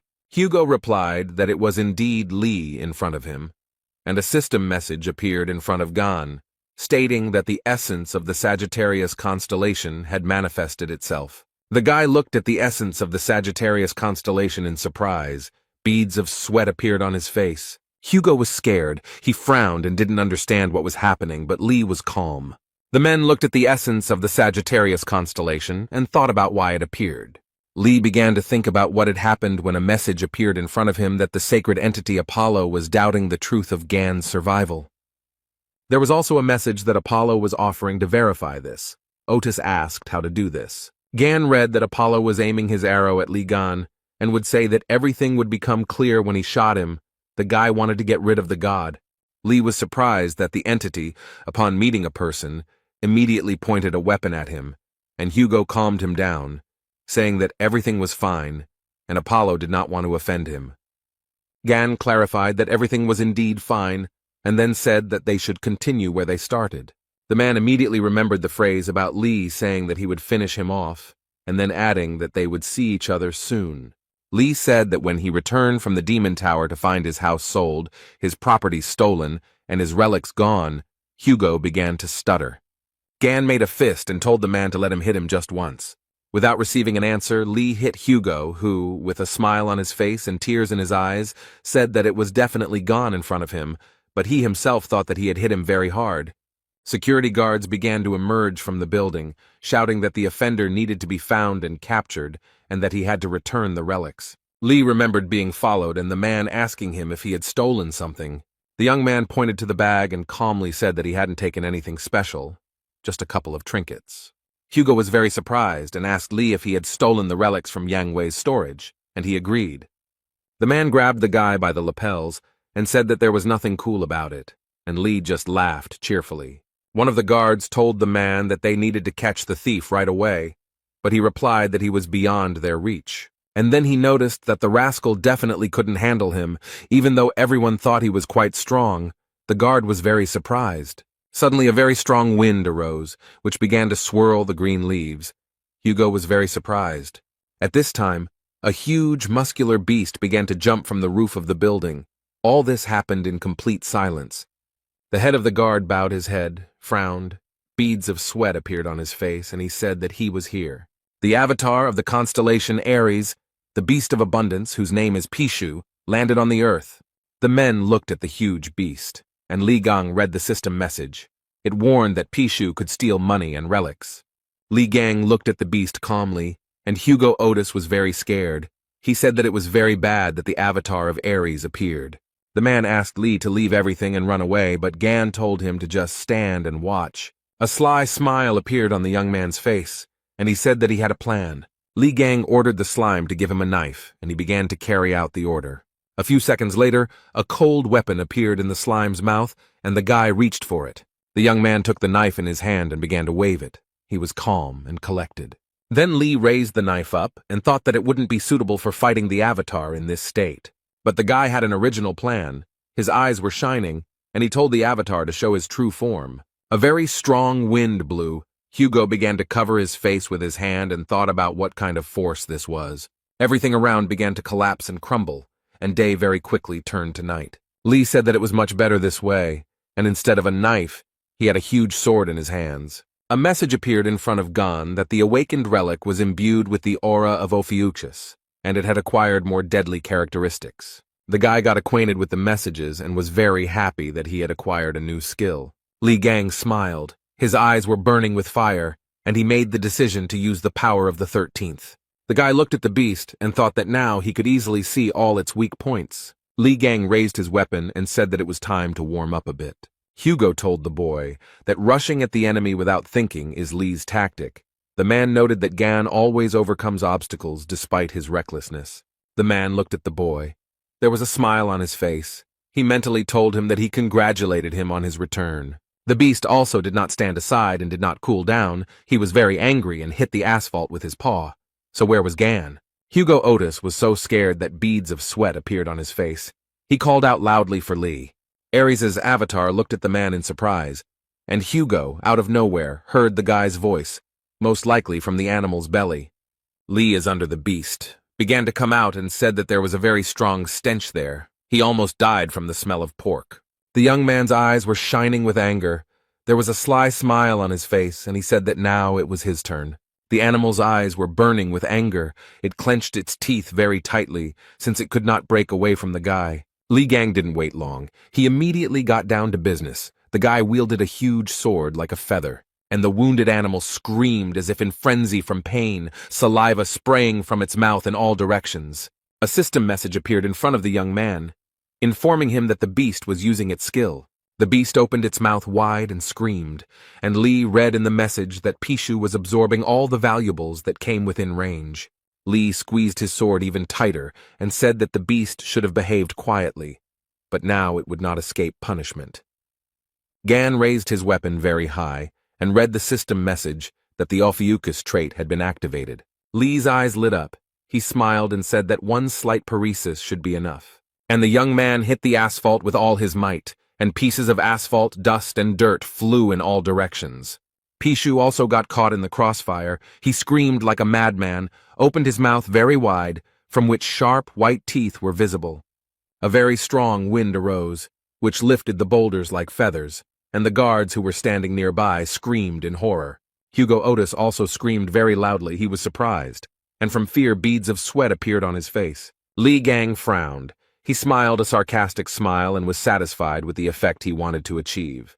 Hugo brought his hand to his face to wipe away the beads of sweat, and thought that the guy really did have power.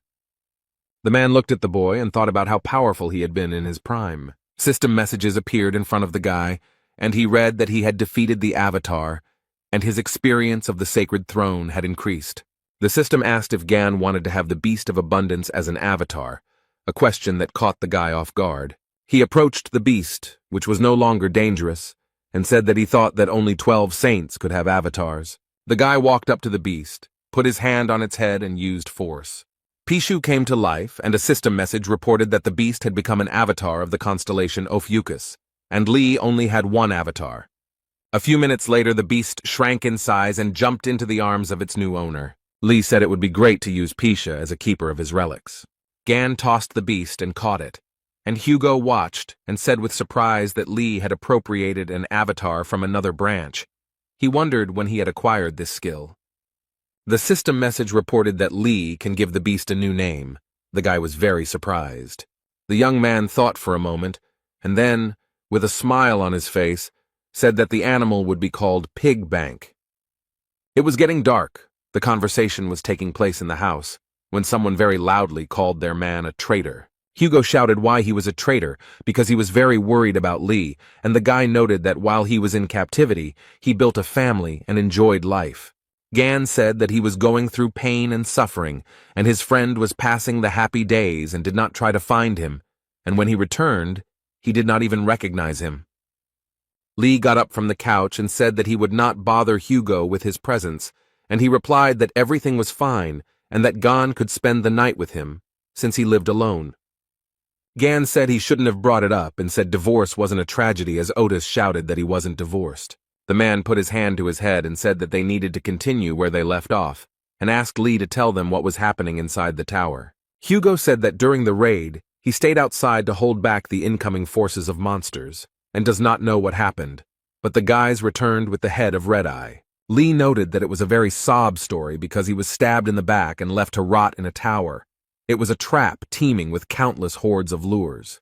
Gan said that among the hordes of these creatures, Red Eye, whom he thought dead, came back to life. Hugo was very surprised, and asked if Red Eye had really been revived.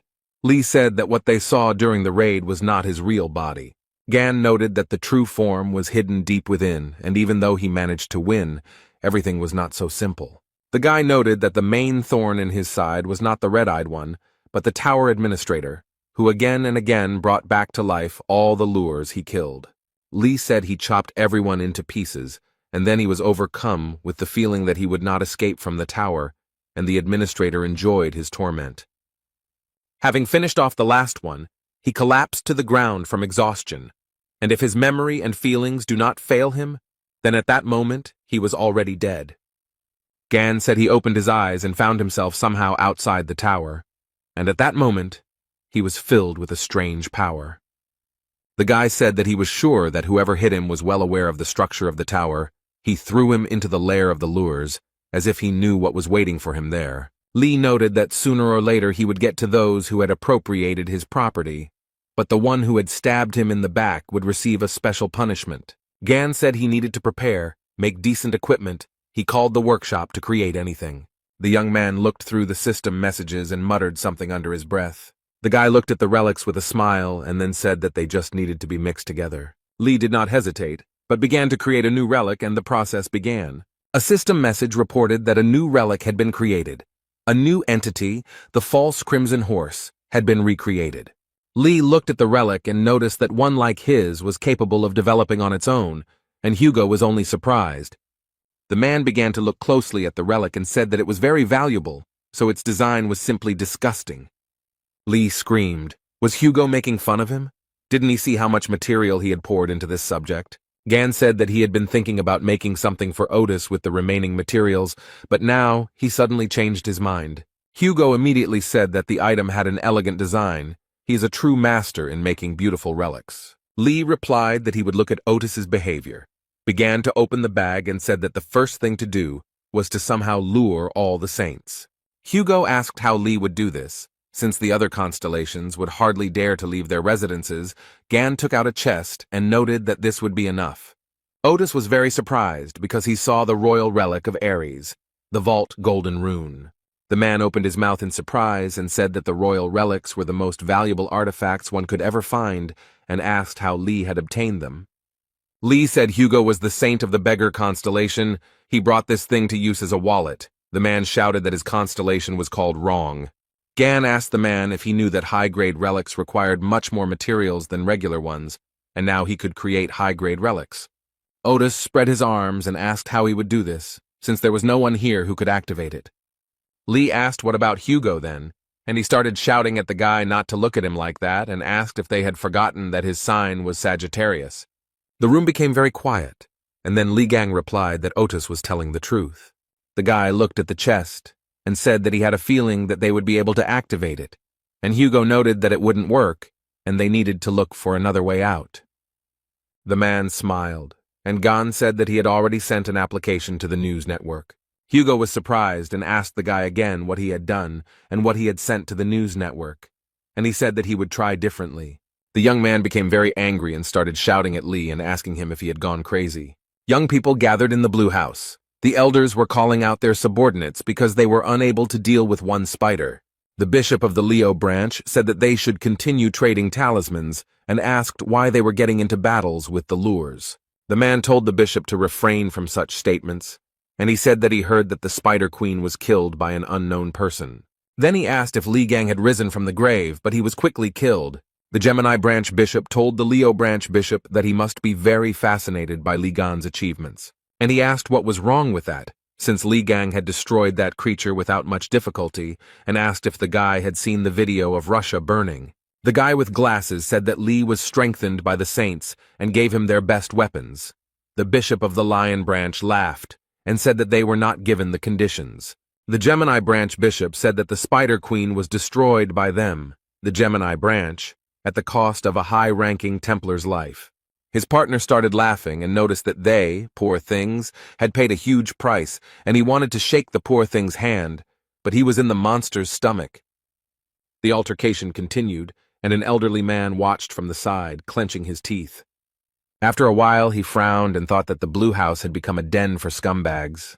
A security guard ran into the room and said that he had an urgent message for Mr. President and asked to turn on the news. The announcer on TV said that they had an emergency broadcast and reported that their news channel had received a mysterious package. The man said that inside were photographs of the holy sign of Ares, Yang Wei, as well as a short message, and the test results confirmed that the handwriting was Li Gang's. Hugo Otis was screaming very loudly. His mouth and eyes were wide open, and beads of sweat appeared on his face.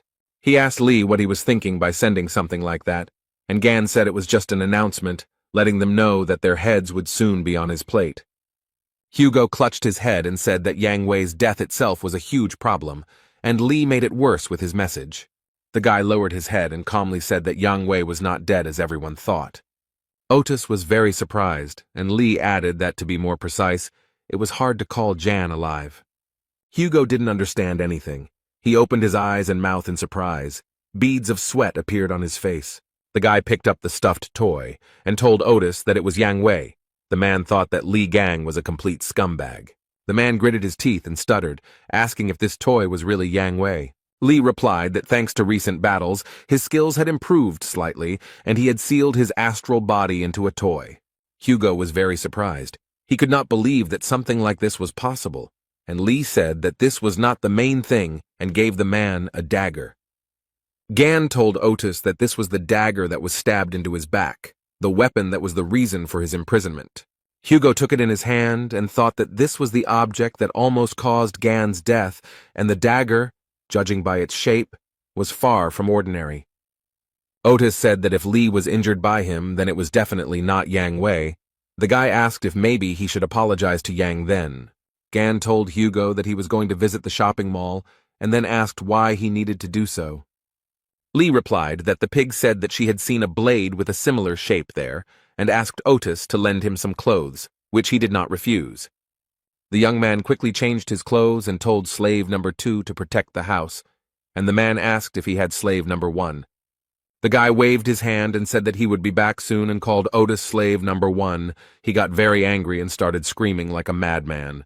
A group of people arrived at the site where Yang Wei's estate once stood, but it was now completely destroyed. The girl said into the earpiece to Miss Sacred Aquarius that as expected. But the constellation of Aries has not been there for a long time. The aura of the sacred essence is not felt. Miss was just taking a bath, and with a smile on her face, asked where he could have disappeared to.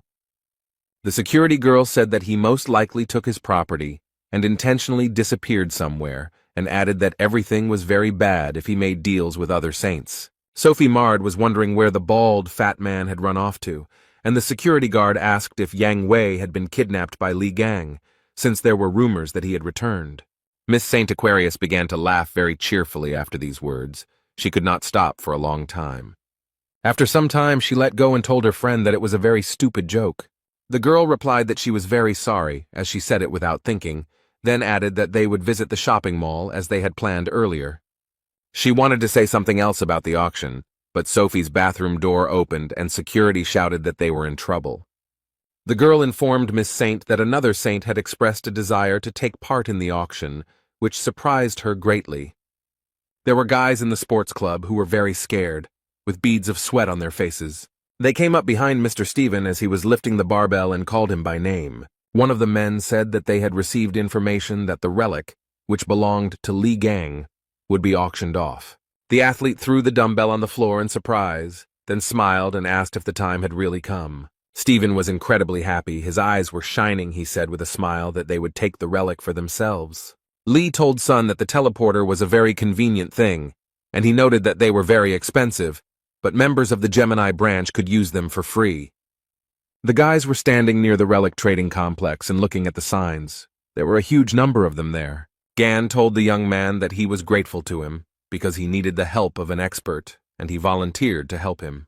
Sun replied that he was always ready to help, and he himself remembered the words of the bishop of the Gemini branch, who asked to recruit the man who killed the Spider Queen. The young man took out his phone and read his boss's messages, and Lee noted that his boss was pestering him despite that incident in the hypermarket. Gan extended his hand in which lay the dagger and said that he was returning it, and added that the weapon had helped a lot in the battle with the bugs. Song said he thought the blade had broken after that battle. Lee said he had completely restored it, and then noted that the effectiveness might change slightly. The boy put the blade to his chest and thanked Gan, who put his hand to his forehead and noticed that they had already arrived. He looked at the light that was pouring from the windows and asked the young man if they had come to where the rank assessor was. The young man looked to the side in surprise. His pupils narrowed very much. He was definitely not prepared for this. He blushed and said that it was amazing to see such a person in such a place, and the guy who was standing next to him could only say that she was beautiful. Surrounded by a huge number of guards, Miss Saint Aquarius walked. Sophie Mard was absolutely calm, looking at those present with a slight smile. Miss approached one gentleman and told him that she wanted to get rid of several relics before the auction began, but he replied that the appraiser was currently busy with another client. Sophie was very angry, but she didn't show it. She said that everything was fine and she would wait her turn. Miss Saint stood near the building where the appraiser was located and wondered who was inside. There was Lee, who asked the youth if the ranker really owned this place, and then noted that the prices were in keeping with his rank. The appraiser picked up the statue and asked Song Jae who made it, and Li Gang calmly replied that he did. The man who was conducting the assessment began to stutter and then asked if he was somehow related to Li Gang. Song was very nervous, and replied that the guy next to him was a Gan impersonator, and the appraiser asked to leave them with Lee. He wanted to ask a few questions. The red-haired guy went to the exit, and the appraiser began to ask how the young man was connected with Lee Gan. He could not understand what was going on. The man said that many people don't know that Lee Gang is famous for his fighting skills, and besides that, he is also a skilled craftsman. The appraiser stated that the relic the young man brought was definitely not a fake, and his instinct told him that Lee Gang himself had a hand in it. The boy laughed and told the man that he seemed to be very knowledgeable about Ghana, and he agreed. The appraiser blushed, frowned, narrowed his eyes, and quietly said that he was Lee's favorite student. The guy looked at his friend in surprise and wondered why he had blushed. Lee folded his arms across his chest, squinted one eye, and thought that he didn't remember ever having any students, and the man noted that the boy could not learn from him, since he was very young, and then added that the work amazed him, and he almost believed in its authenticity. Gan was very angry. The young man realized that he was dealing with a fraud, and the appraiser showed the item and said that he had received it when he was recognized as Lee Gang's disciple. The guy looked at the notebook and thought that he had once lost it and began to suspect something. Lee remembered the annoying newcomer who followed him around everywhere in China. He was so fed up with him then. The young man thought that he had aged a lot in 20 years, and the appraiser said that Lee Gang had a keen sense of beauty. But when he disappeared, he left a notebook in his house, and the guy thought he had lost it, but it turned out that the man had simply stolen it. The appraiser opened the notebook and said that he could not decipher Lee's handwriting and that there were many brilliant ideas hidden in this notebook, and Gan remembered that there was a list of his victims in it. The guy thought that after waking up he always received information with what he fought with, but this guy would be able to get much more information. But the mustachioed man handed the young man a notebook and said that it would serve the young talent better than him. The guy picked up the notebook and was happy, because it contained his first sketches, and he was very upset when he lost it. Lee held the notebook and saw a message in front of him that the item's dormant magic had reacted to the owner's aura, and it had been transformed into a relic. The appraiser shouted that it was a memory-type relic, and then said that Lee Gang had cast a spell on the notebook when he was alive. Someone entered the room and told the gentleman that they had big problems. He was very surprised. The man asked what had happened, and the young man said that the saint had been waiting outside for a long time. Usati calmly said that they raised a fuss over a mere trifle, and Lee was very surprised when he heard the name Saint. The girl continued to wait. She folded her arms across her chest. She was guarded by security, but the paparazzi still tried to take pictures of Sophie. The saint bowed her head and thought about how these worthless people dared to stare at her. She noticed that the same thing happened every time. People gathered in a crowd. One young man thought that Sophie Mard only appeared at official meetings because she was too picky for such outings. The saint told the guards that they had been waiting too long, and it was a waste of time. She thought she should go in and hurry them up personally. The girl really wanted to sell the relics. A security guard approached Sophie and said that there was still a client inside. She became interested in who was there, because it was because of him that the saint was disrespected. She really wanted to see that smug face and ran into the room, saw the appraiser and Lee Gan there. Miss Saint looked around, staring at the men, her eyes growing very big in surprise. The girl stared at Lee Gan and couldn't take her eyes off him. The guy looked at her absolutely calmly. A blush appeared on Sophie's face. She thought that in front of her was a magnificent, handsome man. She wanted to look at him a little closer. Literally a minute later, a snake appeared before the beauty's eyes, its eyes burning with fire. The saint was very frightened. Her mouth opened in surprise, and the pupils of her eyes became like dots.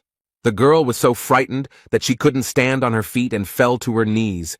The guards immediately ran up to her and started asking if everything was okay. Sophie's face broke out in beads of sweat as she thought about the terrifying aura she had just felt. Miss Saint felt as if hundreds of poisonous snakes were coiled around her body. Sophie realized that she needed to run away from here quickly and turned towards the exit, and people started shouting after her. The appraiser wondered why Saint had run away, and Lee noted that the girl had become unwell. A system message appeared in front of Gan, indicating that a subordinate of another sacred entity had approached him. He thought that this was not the same as magical power. He clenched his hand into a fist and read that divinity was necessary to maintain the powers of the sacred entity. Gan asked the man if it was true that the girl who came in was a saint, and he was surprised and noted that she appeared in all the news stories about saints. The appraiser paused for a moment and said that it was Sophie Mard, the holy sign of Aquarius. Lee was surprised. The guy laughed so hard that tears came to his eyes and said that he was puzzled that everyone was so upset about the saint, but it turned out to be Sophie. Gan thought that the girl had changed quite a bit. It was no wonder that he didn't recognize her right away. She had always been pretty, but her rotten soul wouldn't go away. The boy thought about how there were categories of things he despised, including pests, fish bones, and sewage, and Sophie was a pest. The man told Lee that he didn't understand why she was considered the saint of mercy and self-sacrifice.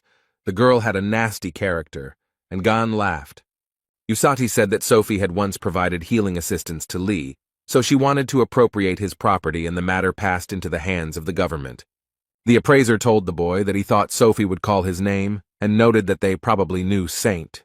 Gan replied with a smile on his face that they were old friends. At this time, Miss Saint ran wherever her eyes looked, with security running after her and shouting if everything was okay with Sophie. The girl remembered Lee's face, who asked her if she wanted to die, and thought about why she remembered his face at that moment.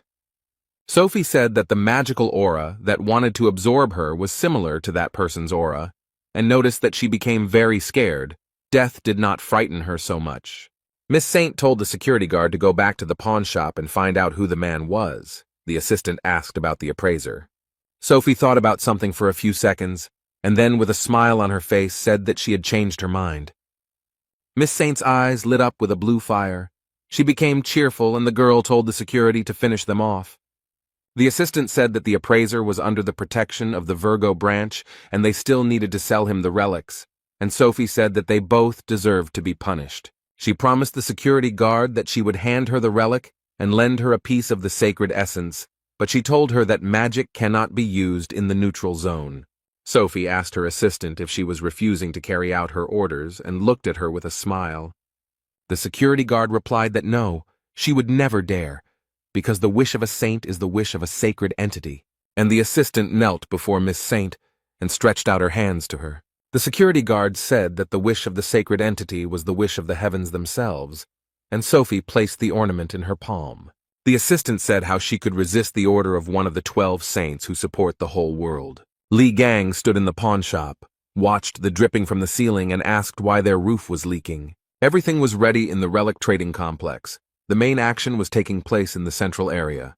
People walked past different shops, various signs were lit up, they beckoned to buyers. Sun was also walking, sipping a drink through a straw. When he stopped, he was very surprised. The guy looked at his feet and thought that there was no rain, but why was there water spilled here? He leaned over, began to examine his reflection, and thought about the magical energy emanating from her. And then a hand began to appear from the puddle, reaching out to the young man. Sun was very scared. The glass with the drink fell from his hands and it spilled. A huge water man appeared from the puddle, crawled towards the young man and looked at him with unusual eyes. The guy was seriously scared. Beads of sweat appeared on his face. He wondered what was going on here. The young man was distracted from his thoughts by some sound, and he turned his head, and what he saw shocked him. Watermen also appeared in front of other people. Some were scared by this. Some decided that it was some kind of show. Miss Saint was watching everything that was happening. She just laughed merrily because she liked this performance. Sophie decided to use such an ability as a duplicate mirror. A strong wind blew. The girl was very pleased with herself and noted that the summoned creatures could only match the rank of the Templars, but problems could arise if an entire army of bugs attacked them. There was a serious security guard named Sophie standing nearby. Sun saw her and started calling her, but she pretended not to hear anything. The guy started yelling at her about why she was using combat skills in the neutral zone and demanded that she stop doing it immediately. The girl calmly said that this was the order of the saint, so he shouldn't worry. This answer surprised Sun very much. The security guard said that she was acting at the will of the gods and began to activate the relic. The guy was very scared. He screamed very loudly that this shouldn't be done and put his hand forward. But the young man was not strong enough to prevent the activation of the relic, and the negative process was launched. The water seemed to be playing with people. It covered them, took them into its merciless captivity. Sophie told the assistant that the job was done perfectly, and she would deal with the guy from the relic appraisal point, and the security told her to grab the appraiser. The red-haired guy was also captivated by the water. He was in water bubble and understood that he had to act. Sun knew he needed to get out of there as soon as possible before he lost consciousness. The young man became very ill, and from the lack of oxygen, his pupils became like dots. At that time, Lee was in the pawn shop and looking at the huge wet spot, which was only growing in size. An appraiser approached him and reported that something was happening outside. He noted that he felt strange flows of magic. Suddenly the water gushed out in a huge stream. It not only swept away everything in its path, but also began to take men captive. Li Gang looked down and looked in surprise at the stream of water that passed by his neck. Literally a second later, the water turned into a blade, and Sophie's assistant stood behind the guy and told him not to move. The young man was not at all afraid. He continued to stand calmly. The girl told him that she had nothing personal, but he dared to offend the saint. Sophie's assistant said that if the guy doesn't want bloodshed, then let him behave calmly. The girl added that the saint had ordered them both to be killed, but if the appraiser offered a sincere apology and bought the relics at a high price, she would put in a good word for him. The man was trapped in the water but did not react to these words at all. Lee said it was not allowed to brandish a knife in public places, and he noted that he had not thought about using a weapon. The appraiser was freed from the water trap. The gun fell to the floor, and Gan told the man to ask for compensation for the damage caused. Jin Man thought that the knife was a gift from the Aquarius constellation, but the guy was able to destroy it with his bare hands. The girl clenched her teeth. Her eyes burned with hatred, and she muttered that she told the young man not to resist. Miss Saint's assistant began to use her special powers. The appraiser was thrown back several meters by water sweat, and Lee stood as if nothing had happened. The guy was having a lot of fun. Then he clenched his fist tightly. The water didn't scare him at all. He turned to the girl in glasses and asked with a smile if she had any more special effects like these, since the sensations from them were simply amazing. She got really angry. She thought that this was some kind of nonsense. The guy destroyed a rank clone with one blow. She knew it, because Saint felt bad for a reason. The girl looked at Lee and understood that he was dangerous, so she needed to deal with him as quickly as possible before he created even more problems. Sophie's assistant took out some artifact. She was very nervous and concluded that he definitely wouldn't be able to handle it. The streams of water appeared again, and the girl noted that they were created by the purest magic of the saint. The girl held the artifact in her hand and began to summon orange-class monsters. Water wolves began to appear. Li Gang smiled cheerfully and noted that these pests were very happy to see him. The young man took the blades that were lying on the display case and asked the appraiser a question. The guy asked G-Man and told them to take what he liked and said that he would lend these blades. The man didn't even have time to answer, let alone blink, before the young man had disappeared. Li Gang used his powers and went to meet the water wolves that were near the saint's assistant. The guy immediately began to attack the monsters. He was happy like a child and said that these daggers were very good. The water wolves' faces were distorted, and Lee said he had the feeling that they were no stronger than yard dogs. He understood that it was the weapons. The guy didn't stop. He said he was just planning to have his items evaluated, but he got something much better. A huge number of system messages appeared in front of the young man. His experience was increased, which could not but please. The girl who held the artifact in her hands thought that this couldn't be, because the guy had destroyed the saint's calls so easily. Lee felt a surge of strength and turned his head to tell his assistant Sophie that they weren't finished yet. The girl began to shake with fear. She understood that they were on different levels, and if she tried to attack, she would die immediately. So she couldn't think of anything better to do than run away. But while running away, he said that that wasn't all. Li Gang laughed at her and noted that the idiots who shouted that it was not the end were the most pathetic. G frowned. Beads of sweat appeared on his face. He understood that the person in front of him was not simple and asked the guy if everything was okay with him. Lee didn't have time to answer, as Sun flew into the room and shouted that he had been attacked by a Templar from the Aquarius branch and that he had barely escaped. Gan was glad to see the guy and told him that they had just finished here. Z stuttered and asked what had happened here. The guy began to look at the water wolves, which no longer posed a threat, and said that this was magical energy, similar to the calls of the saint. Lee said that by sending something like this to him, they were giving him resources, but Song said that they had better leave before the next attack. Then G-Man turned to the guys. He asked the guys to wait a minute. They looked at him questioningly. The appraiser thought that 20 years ago he had followed Li Gang and listened to his art, and he clearly remembered how he collected materials after every battle with monsters. The man told Li that he fought like a demon, this crazy fighting style, and timidly asked if it was Gan in front of him. The boy looked G-Man in the eyes and put his finger to his lips. The man frowned, tears flowed from his eyes, and beads of sweat appeared on his face, but he only smiled in response. Li told G that he would return for the materials and asked him to keep a close eye on them, then added that he still had some questions. The boys went to the door, and Man leaned over and said that they should definitely come again. The red-haired man began to ask Gan why the saint was so focused on him, and he replied that she was probably unhappy about something. Sun asked if Li had offended her in some way. The young man closed his eyes and replied that this was also possible. The man smiled. His eyes were burning with fire. He said that the boy would soon see something funny. The guys went to a cafe. Li ate ice cream and told Z that it was just awesome here, and offered him to eat as much as he wanted. Sun said that he was very grateful, and then quietly asked if Gan was sure he had enough money, because it could cost a pretty penny. The guy was silent. He was just remembering how the saint's assistant ran away and dropped something. He told Sun that everything was fine, because earlier he had picked up an interesting thing, and with it they had access to many privileges. Li showed it to the young man, and noted that as far as he remembered, this emblem was similar in functionality to a bank card.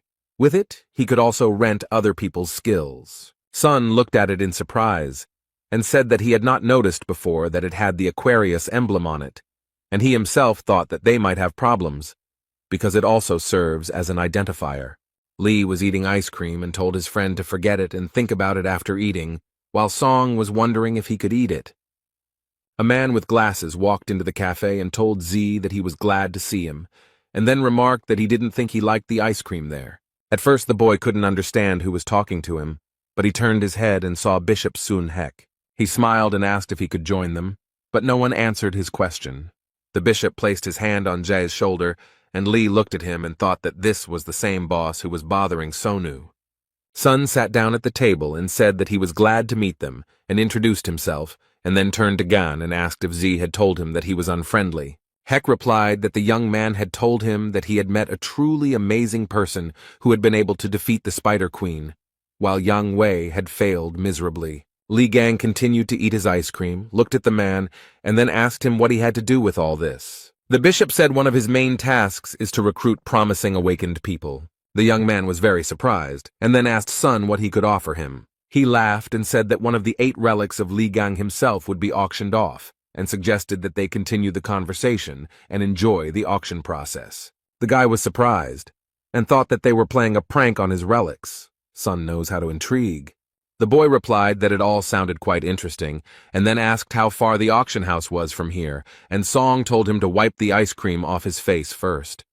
The bishop smiled and replied that the auction would be held nearby and noted that there would be very rare relics there. The man said that the premises were located 16,000 feet above the ground and housed the largest auction house.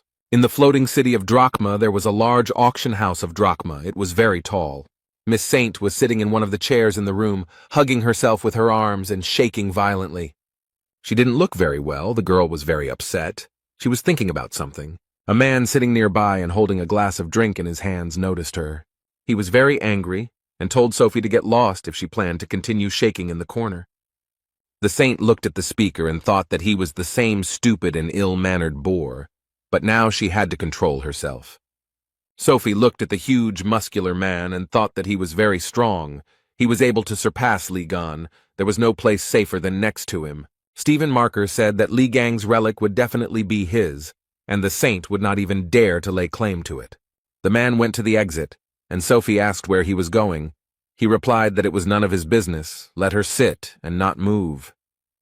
The saint sat, looked out the window and told herself that she just needed to calm down, and whoever that person was, he would not be able to get in here. Sophie began to look ahead and was very surprised when she saw a familiar silhouette. There was a blond man named Hugo Otis. The girl didn't expect to see him here. The saint smiled and thought that the desired guest had appeared just in time. The man looked around and wondered where Li Gang was. He had disappeared somewhere again. Otis thought that knowing the guy's character, He was sure that he would come here, because the city of Drachma is a real treasure trove of precious relics. Miss Saint crept up behind Hugo and told the man that they hadn't seen him for a long time, and he became scared. And the girl, with a humble smile on her face, began to ask how Hugo Otis was doing. Otis turned his head, frowned, and clenched his teeth. He was not very happy to see Sophie marred. Miss Saint smiled at Hugo and said that she couldn't get through to him. Sophie laughed and said that time spares no one, and before he was a handsome man who represented all the saints, but now his face has changed a lot. The girl asked if this was due to the small number of followers. The man just waved his hand and said that he did not want to talk to her. Miss Saint started laughing loudly and said that Hugo had decided to ignore her again. And then she added angrily that Otis's son would suffer the same fate as his wife. Sophie laughed even louder and added that his wife was not yet dead, but her condition was indistinguishable from death. The girl did not calm down. She began to talk about how the shame had been brought upon his house by none other than the head of the family. The man could barely contain himself. He was burning with hatred for Miss Sophie, and she continued to laugh. If there had been a guy in front of Otis, he would have definitely hit him, but he ordered Miss Saint to get lost. He just raised his fist to her face, but Sophie didn't stop. She continued to be sarcastic, said that he was holding back, and she thought that he had forgotten about the agreement signed 20 years ago. Miss Saint had a water balloon in her hand and asked if she should teach the arrogant boy a lesson. The girl's expression changed very quickly. She couldn't understand what was happening to her. Li Gang quietly approached Sophie and Hugo and smashed the water balloon into pieces. The girl jumped in surprise. Miss Sviata turned around and saw the guy, whom I encountered in a pawn shop, and screamed in horror. The young man did not hesitate. He used his powers, and the beauty fell from her height to the floor. Hugo looked at his comrade in surprise. He opened his mouth and did not know what to say. The man only said the name of his comrade, who frowned and extended his hand. Then Gan asked Otis what he was doing there, and he replied that he was worried about him, since they couldn't take their eyes off him. Lee couldn't understand why he was worried and then asked if Hugo was really in love. He replied that he had enough of this nonsense. The men leaned over Miss Saint, and Gan wanted to say something else to his comrade. Sophie looked completely unpresentable. There was a huge bump on her forehead. Foam was coming out of her mouth, and Lee asked why he always bumped into this girl. Gan looked at her and said that she had a crush on him, and Hugo thought that the guy had some kind of problem with his head. An image of the number 12 appeared in front of Miss Saint, and she immediately thought of Li Gan. The girl looked at everything with fear. Beads of sweat appeared on her face. She realized that the 13th constellation was the strongest, but Sophie had always been afraid of it and disliked it. She was frightened by the disgusting face covered in scars, the cruel disposition, and the arrogant look that pierced to the bones. The events took place 20 years ago. Li Gang was in a hurry somewhere, and the girls tried to stop him. The maid told the guy that he was in the residence of the Aquarius sign and asked him to leave this place.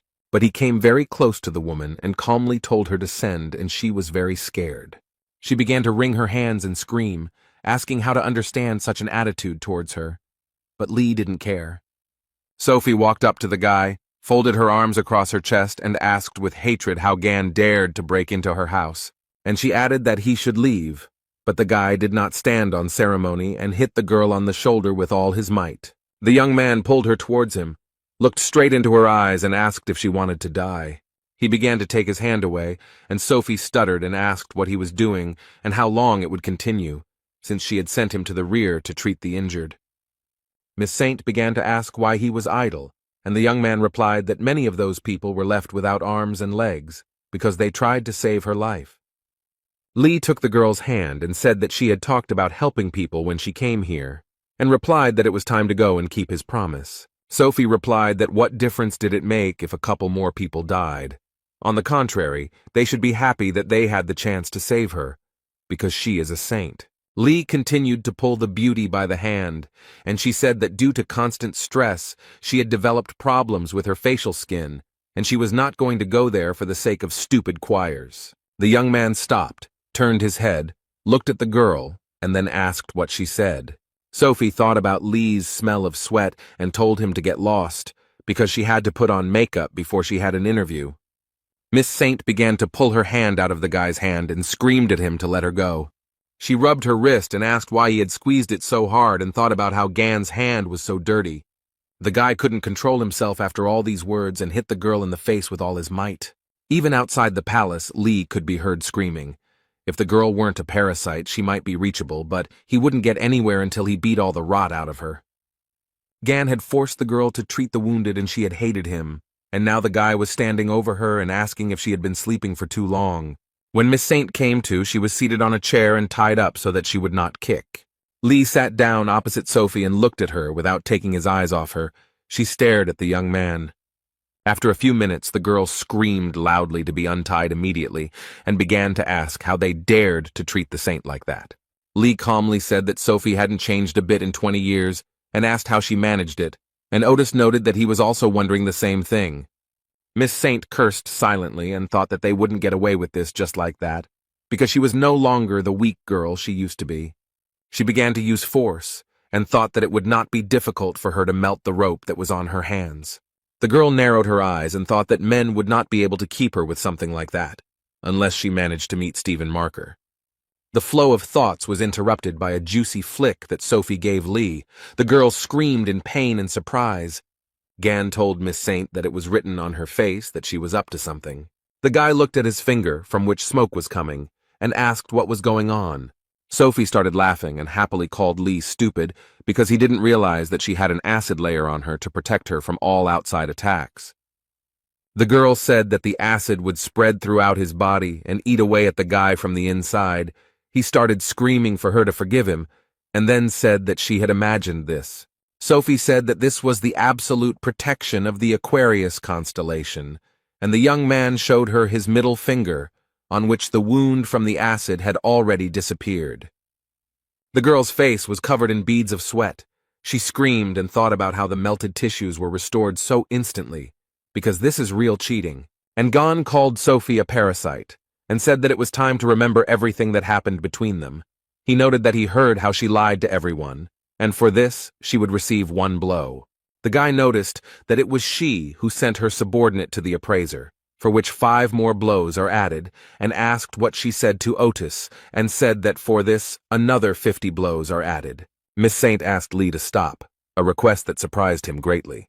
But the young man did not listen to the girl, but began to flick her face. She screamed in pain, asking the guy to stop, but he was still as if he had become deaf, and Hugo sat to the side and sipped coffee. Otis thought that Gan was really good at beating the crap out of people regardless of their gender. The fair-haired man was very surprised. He had a wonderful feeling, as it turned out. With each blow from Lee, his level of divinity increased. Gan didn't even think about stopping, and a huge number of system messages appeared in front of him. The man was thinking about what kind of divinity he was building up, and in this Sophie hung her head very low. The girl had a huge bump on her forehead. Foam came out of her mouth, and the guy noticed that she had passed out. Lee read the message that her divinity was unlocked, and the boy said to be reminded of what it was. And before the guy there appeared explanations about what divinity is, how it can be obtained and lost. He scratched his head and thought that now by kicking asses he was taking away their divinity, but he couldn't knock it out of Yang Wei because it wasn't unlocked at that time. The guy looked at his hand and thought that he had to become stronger anyway. Otis asked Gan if he thought he should ask Sophie about the dagger. He replied that she wouldn't have had the balls to attack him, and then added that he had found someone who could look at that dagger. Hugo thought that Lee was just teasing Sophie for fun when the guy's phone rang. Gan showed him the time, and Otis asked the young man where he got the smartphone. He replied that he borrowed it from a red-haired guy. Lee told the man that it was time for him to go to the auction room and asked him to clean it up thoroughly and suggested throwing the saint into the nearest trash can. The guy started to enter the room and told Otis that he would call him as soon as the auction ended. The man wanted to tell him something, but he retreated very quickly. Hugo thought about what to do with him.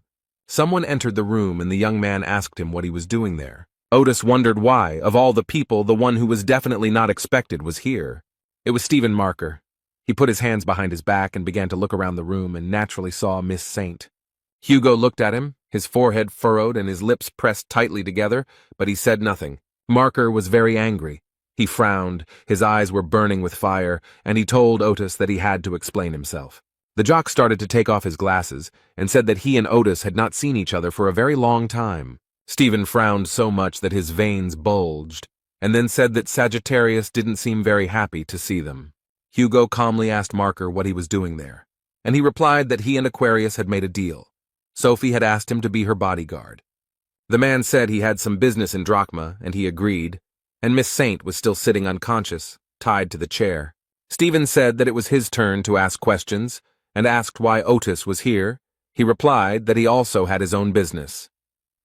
The jock angrily asked if he was aiming for Ligon's relics, and Hugo asked in surprise if his relic would really be auctioned off. Marker smiled and asked if Sagittarius didn't know that, and then added that he was the most pathetic creature and still couldn't afford her. Hugo replied to Leo that he was always going around picking up old relics of Ghana. He added that Stephen had tried to ignore Lee for a long time, but his inferiority complex grew and he had sunk to the point of collecting all the relics. Otis asked Marker with a smile if he thought he could become as strong as him this way. The jock got very angry. His anger caused a loud explosion and stones flew in all directions. Hugo thought that Stephen had definitely gone crazy. As soon as Gan was mentioned, he couldn't control himself. Marker grabbed Otis's arm with all his might and told him to stop talking nonsense about that weakling and stop saying his name. And then he added that he had long ago become much stronger than him. Leo's eyes burned with hatred. A young man ran into the room and told Stephen that they had problems. He said that the Gemini branch was buying up all of Ligon's relics, and Marker was very surprised. Leo told Sagittarius that he didn't have time to mess with him, and he just laughed. Stephen went to the door and told Hugo to do whatever he wanted with her, and he was very surprised. The man thought that the jock had come here to save her. The Marker replied that the auction was more important to him, and he had to get there as early as possible, and decided to give advice to Sagittarius so that he would choose his words wisely if he wanted to live long. Otis frowned, then laughed and said that he was very grateful for the unsolicited advice. Hugo was again left in the room with Miss Saint, who still had not come to her senses, was unconscious. The blonde man thought that Stephen Marker was a shitty person. Then he looked at the hand that he was squeezing with all his might and thought about the fact that Lev didn't even consider him a weakling. And at this time, in the Drachma auction house, in the VIP room, an auction was taking place that many were so eagerly awaiting. The presenter happily said that once again the Gemini branch is taking another lot. The woman said that the first stage of the auction had come to an end, and after a short break the second stage would begin. Li Gang was incredibly happy. He said with pleasure that he received another lot. Bishop Gemini began to congratulate the guy, and noted that he could buy whatever he wanted. The young man told the man that he was too kind because he invited him to the VIP room, and now he buys everything he asks for. The bishop remarked that it was the least he could do for him, and Sun asked if he was sure, since they had already spent an indecently large sum.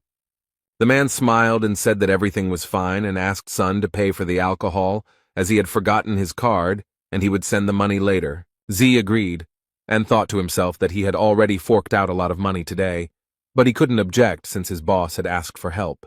Lee told them not to worry about the alcohol. He showed the card and noted that he had already paid the bill. The bishop thought that the guy had his black card. He had no idea when he had time. The young man told him that he looked quite drunk, so he paid in advance, and noted that he could not get his subordinate to pay for everything. Bishop Gemini said with a laugh that he was just about to pay with his card, but he thought that the guy was quite young, but already damn rude. The man in glasses understood perfectly well that in front of him was a genius who had managed to defeat the Spider Queen, and if he recruited him, then alcohol was just a pitiful price. He told the guy that they had relaxed a bit, and it was time to get to the main topic. The bishop said he had high hopes for the future, and told Lee that he had every chance of gaining rank, but that was not all he could do to earn the favor of their saint. And Gan thought that the fog that covers the mind control is practically invisible to anyone. The effect is not strong, but it makes you believe that idiot.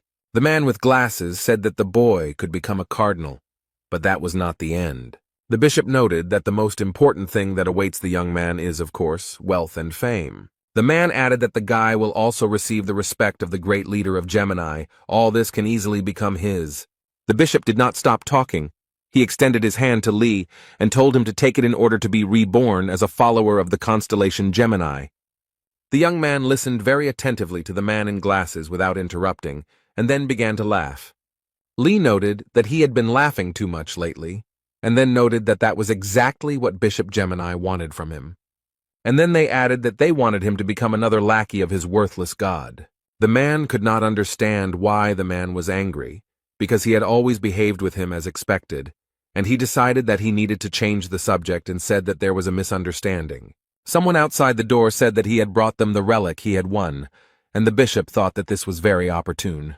The man allowed entry, and the girl opened the door and apologized for disturbing him. She congratulated him on the purchase of the item and said that it belonged to Li Gang, also noted that all the certificates were ready.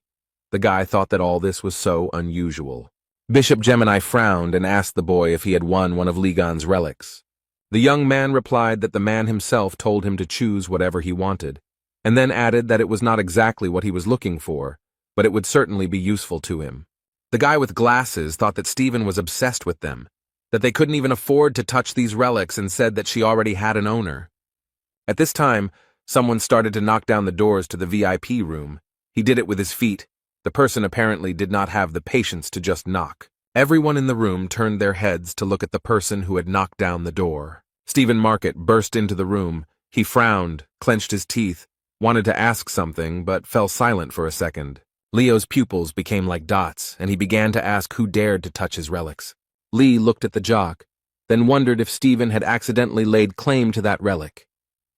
The bishop jumped up to Marker and began to ask him for forgiveness, noting that their newcomer had made a mistake due to his ignorance and that they would return the relic to its place.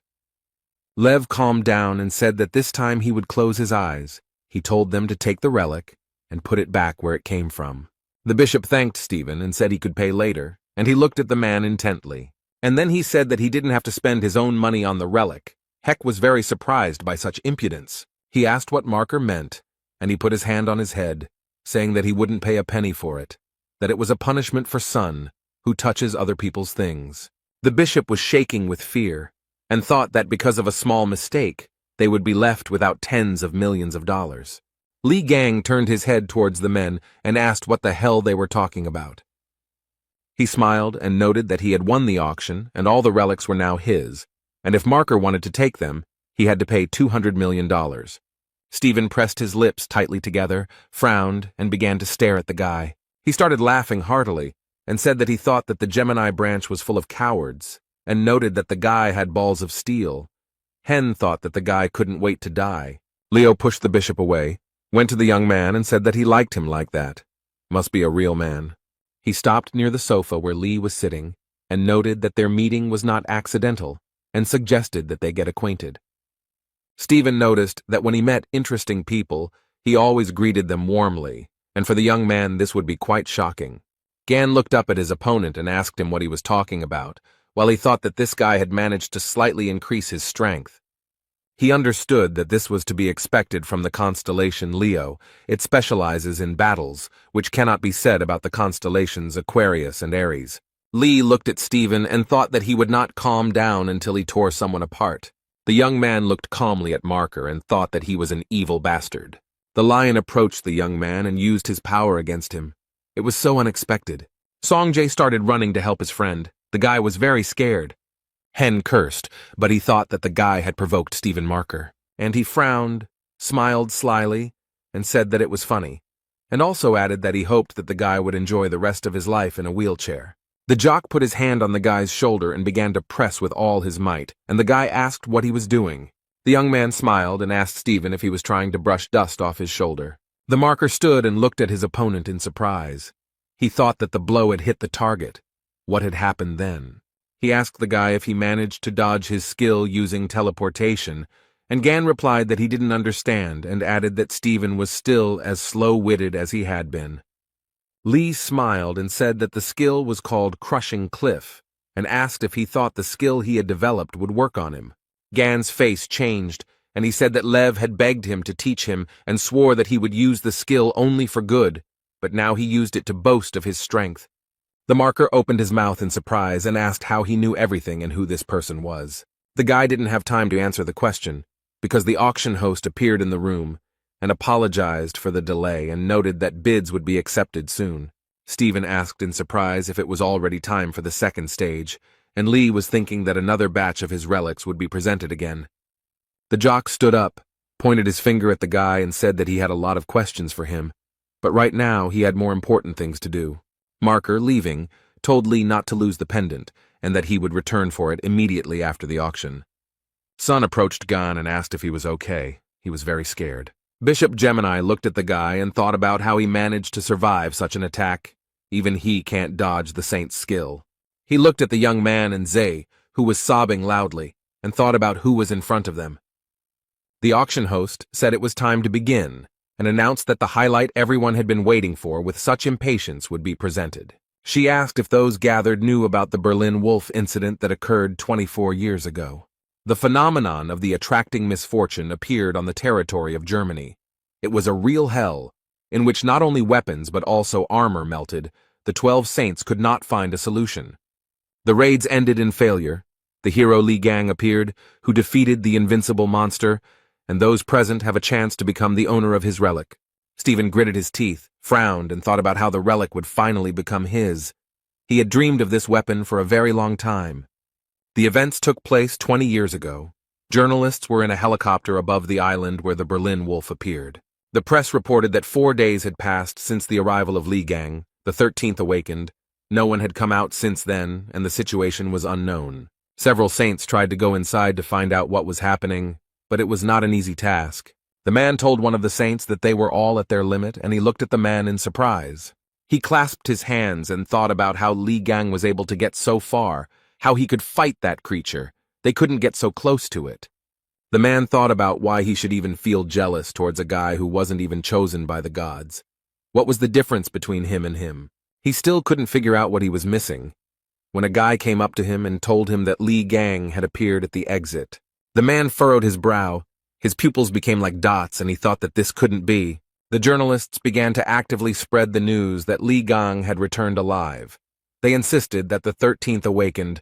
One had managed to defeat the monster that was considered invincible. The guy returned from the raid as a winner. All eyes were on him. The men stood aside and talked about how Li Gang had once again taken all the credit, and Lev began to laugh and said that he finally understood. The subordinate could not understand what was happening, and Stephen told him to tell everyone that they were coming back. The boy asked if the gentleman would take his weapon, but he replied that he no longer needed it and allowed him to keep it. Other men began to approach Li Gang, all admiring his strength and endurance. Marker was no exception. He looked at the young man's weapon and thought that it was precisely this that he missed so much. The auction host took the cape in her hand and said that today, one of Li Gang's legendary relics was being presented. Those present opened their mouths, and the woman said that this weapon was used to defeat the mighty Berlin Wolf, and it would be auctioned off. People looked closely at the weapons, but Lee stood to the side and was absolutely calm. And Stephen didn't care that his mouth wasn't watering. He was incredibly happy, and thought about how he had been looking for it for so long, and finally he had the chance to take possession of it.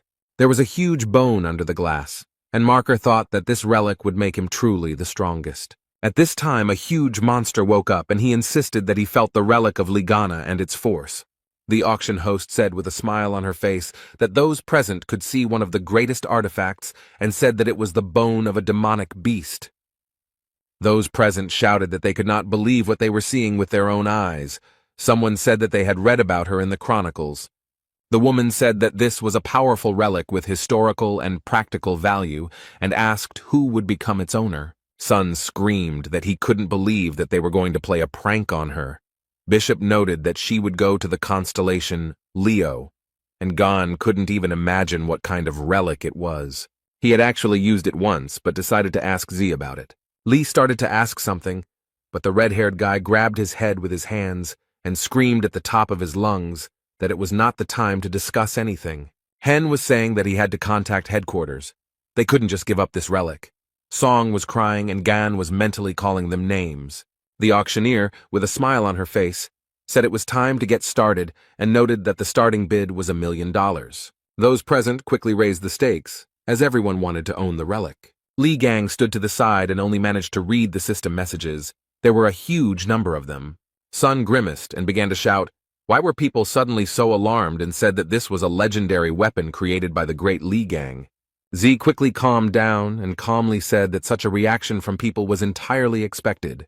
No matter what Li Gang created, the relics were always of the highest quality, and anyone who understands them dreams of getting their hands on them. As for Stephen Marker, he is an ardent admirer of these relics. He is ready to go to the ends of the earth to get them. His incredible power and influence allow him to go very far. Sun said that he was sickened by the fact that Gon's greatest creation would be in Stephen's collection, and the profits would go to Lee Gon's account, and he belonged to the government, and they had to come to terms with that. The man thought about the fact that the money would be transferred to his account regardless of who buys the relic, and the guy began to watch how quickly the stakes were raised.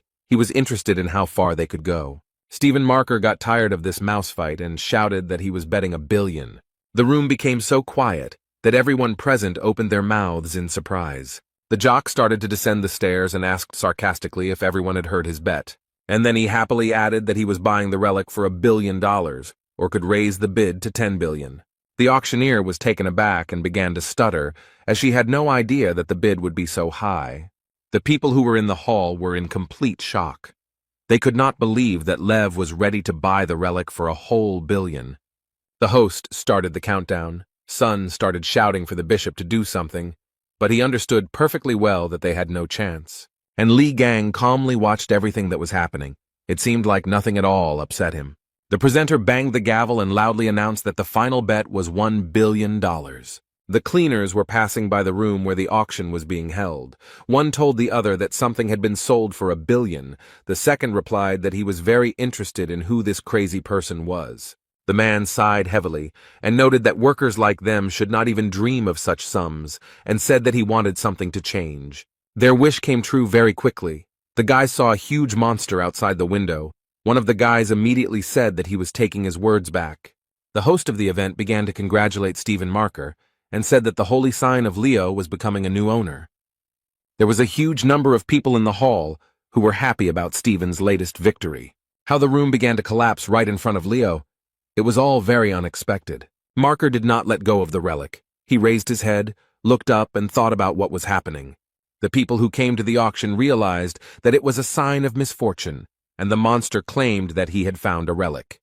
The misfortune bringer stood before Stephen Marker and told him to give him the relic. The monster's eyes were burning with fire, and he opened his mouth wide, from which saliva sprayed in all directions. Stephen continued to hold tightly in his hands the relic that was now rightfully his, and the monster came closer and closer.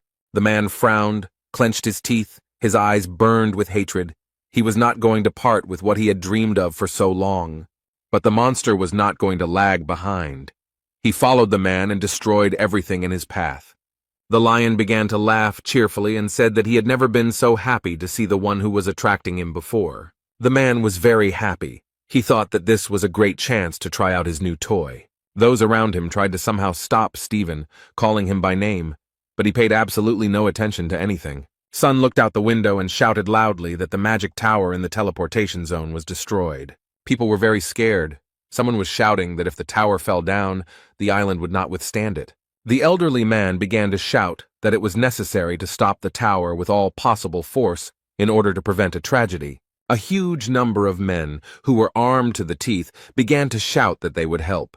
They began to talk about the need to combine all their forces in one blow, because this is really very important. Everyone acted together. Some held weapons in their hands, and some used magical powers. Someone from the crowd said that the tower weighed a lot, and they would not be able to destroy it. This was beyond their power. Someone from the crowd shouted for people to run away as the tower began to fall. A very strong wind arose. Such was the fury of Apollo. Dirt, dust, and embers flew in all directions. The man said that everything burned very quickly, in the blink of an eye, and they answered that it was all because of the enormous force. People saw Hugo Otis, who was squirming in the clouds. Despite everything that was happening, he was absolutely calm. The man thought that Leo still hadn't learned to control his powers and that people almost died, but they began to thank him for saving them. Otis looked around and realized that only one skeleton remained of the monster, and he began to get even closer to it. The monster's eyes glowed red, and despite the fact that he had no skin, he looked terrifying. The guess struck Hugo. He clenched his teeth, frowned, and began to understand that the monster was not alone, but there were two of them. A black, viscous substance began to flow out of the monster's mouth. Although it looked like a skeleton from the outside, it was still dangerous. A black, viscous substance flowed in a stream towards the people who were on the street. They could not understand what was happening. It hit all parts of the body, and people looked at everything that was happening with horror. The substance got on the face, hands, it was impossible to get rid of it. Here and there, cries for help were heard. Hugh Otis was very angry. The man was cursing someone with all his might. He was tense, as he was thinking about how to deal with the monster. But he didn't even think of giving up. He opened his mouth wide, from which drool flew in all directions. A little more, and the mouth with sharp teeth would take and swallow Otis, but he only frowned and clenched his teeth. Li Gang came to the aid of the young man. He hit the monster in the side with all his might, and he screamed in pain. The boy fought with the monster and started screaming for Hugo to stop clicking his beak and called him a fool. Otis thanked Gan for sleeping with him and said that he owed him a favor, and the guy was very angry. He asked if his comrade was a combat-type constellation. He began to ask Otis why he was weaker than him, the owner of the craftsman class, and then added that it was scary to leave his comrade unattended. Hugo replied that he had given it his all, and Lee asked if that was why he had almost become dinner for the attractor, and the guys began insulting each other. They would have continued arguing, calling each other names and quarreling for a long time, but they were distracted by a very loud scream. It was Stephen Marker running, holding the artifact in his hands and screaming very loudly. The jock's face was distorted, the veins on his forehead were bulging, and he started screaming about why they were testing a new weapon on him. The boys looked at the monster, whose mouth was drooling in all directions. Lee calmly replied that he had forgotten that there were monsters here. He wanted to say something else. What the guys saw left them in great shock. They looked at everything that was happening in surprise. There were 2 monsters below. Marker was flying towards them and screaming like a madman that no one was allowed to spoil his reunion with the bone of the demonic beast. Gan furrowed his brow and calmly asked why Stephen was wearing his underwear inside out, a question that caught Hugo off guard. And Marker became as if possessed. He screamed like crazy for everyone to quickly get out of his way. He used his sovereign skill and went to fight the monsters, while not letting go of the demonic beast bone. The jock stood with his feet on the ground, laughed and told those pulling him to sit still and not move. Stephen leaned on the bone and said that the monsters were inside a destructive lightning storm. The Marker was extremely happy. He noted that all preparations had already been completed. He was sure that the artifact would help him. The man looked at the one who was pulling him and said that he had previously been in a disadvantageous position. Because of this, he had to counterattack with magical energy. The jock shifted the bone onto his shoulder and said in a satisfied voice that now he wanted to test the true power of this baby. The people who were standing nearby and watching everything that was happening happily said that Stephen Marker was the strongest saint.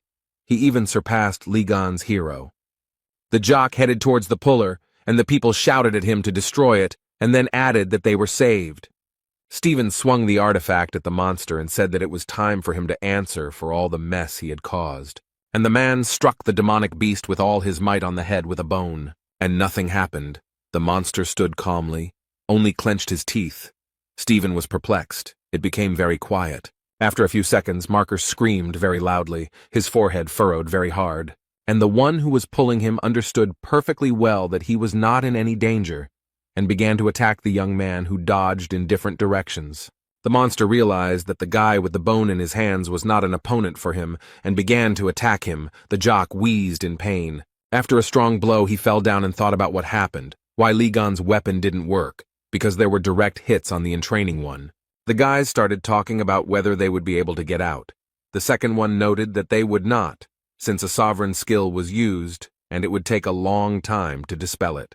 Lee swore that once he got out of here, Stephen would regret being born, and Otis noted that only a moron would throw away such skills. Gan looked at his comrade and said that they needed to deal with their friends first, and pointed at the monsters. Nearby stood people who had fallen under the influence of the monster. They were screaming in pain. The young man said that judging by the location of the victims, the monster most likely intended to use them as a human shield. The blonde man noted that this meant that they wouldn't be able to just attack him. The guys looked at each other, and Lee said that they had one choice left. Otis did not understand which one, and began to clarify whether his comrade had any decision. Gan yawned and said that he would just kick the monster's ass and went towards him. Hugo started running after him and asked him to wait. The young man shouted for Lee to look away because a monster was running towards him. but the guy saw it without warning. He put his hands forward and stopped the monster. The young man, with a smile on his face, pressed the monster's head with all his might, so that he only wheezed in pain, but tried to fight back. The one who attracted, together with the people he infected, watched everything that was happening. Everyone was interested in what would happen to Gan. Lee smiled, and the man went limp in his arms. The guy told him that everything was very simple. Hugo began to ask if he was alive. Gan replied that he simply lost consciousness, and that he did it with the help of his power. Otis lowered his eyes and said that he definitely couldn't eat something like that. The guy laughed and said that from the very beginning he understood that he would do everything alone, since Hugo was of no use. And then he was very offended. The fair-haired man really wanted his comrade to cheer him up a little, but he lowered his eyes and quietly told him to forget everything. Then Otis asked if his comrade was going to rush forward and said he would cover him. Lee was glad and noticed that there was still some of his old fire left in him, and they began their first joint work in such a long time. Gan suggested not to delay and deal with the monster in one go.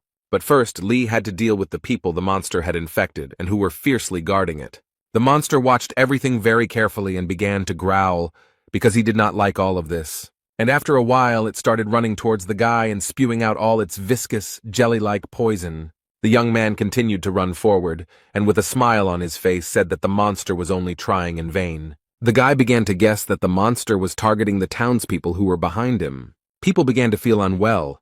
Some fell straight to the ground, holding their heads with their hands. And behind him was Hugo, who held a fire bow with fire arrows in his hands and covered Gan.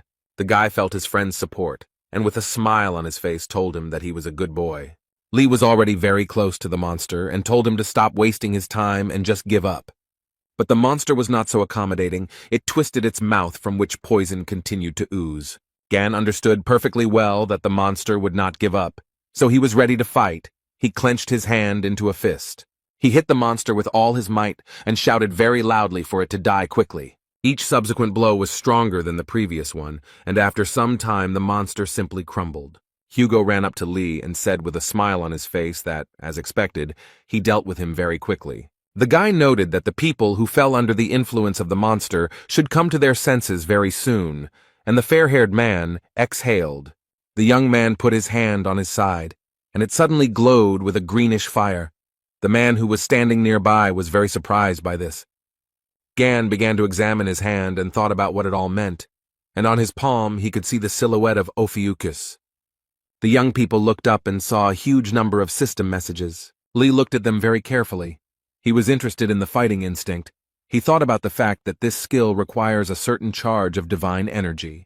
The guy continued reading system messages and thought that it was high time to test the new skill. It was unclear how Stephen Marker appeared out of nowhere, still holding the bone of the demonic beast in his hands. He wondered why things had turned out this way, and remembered standing in front of the monster. The jock wondered why the artifact wasn't working, whether he was unable to reveal its true power, or whether he was simply too weak. Stephen walked up to the monster and began waving the recently acquired artifact in front of its nose. The people who were watching all this were shouting that the gentleman was losing, and someone started laughing cheerfully. One of the guys pointed his finger up. Everyone began to look where he pointed. There was Li Gang, who began to use the skills he had recently acquired.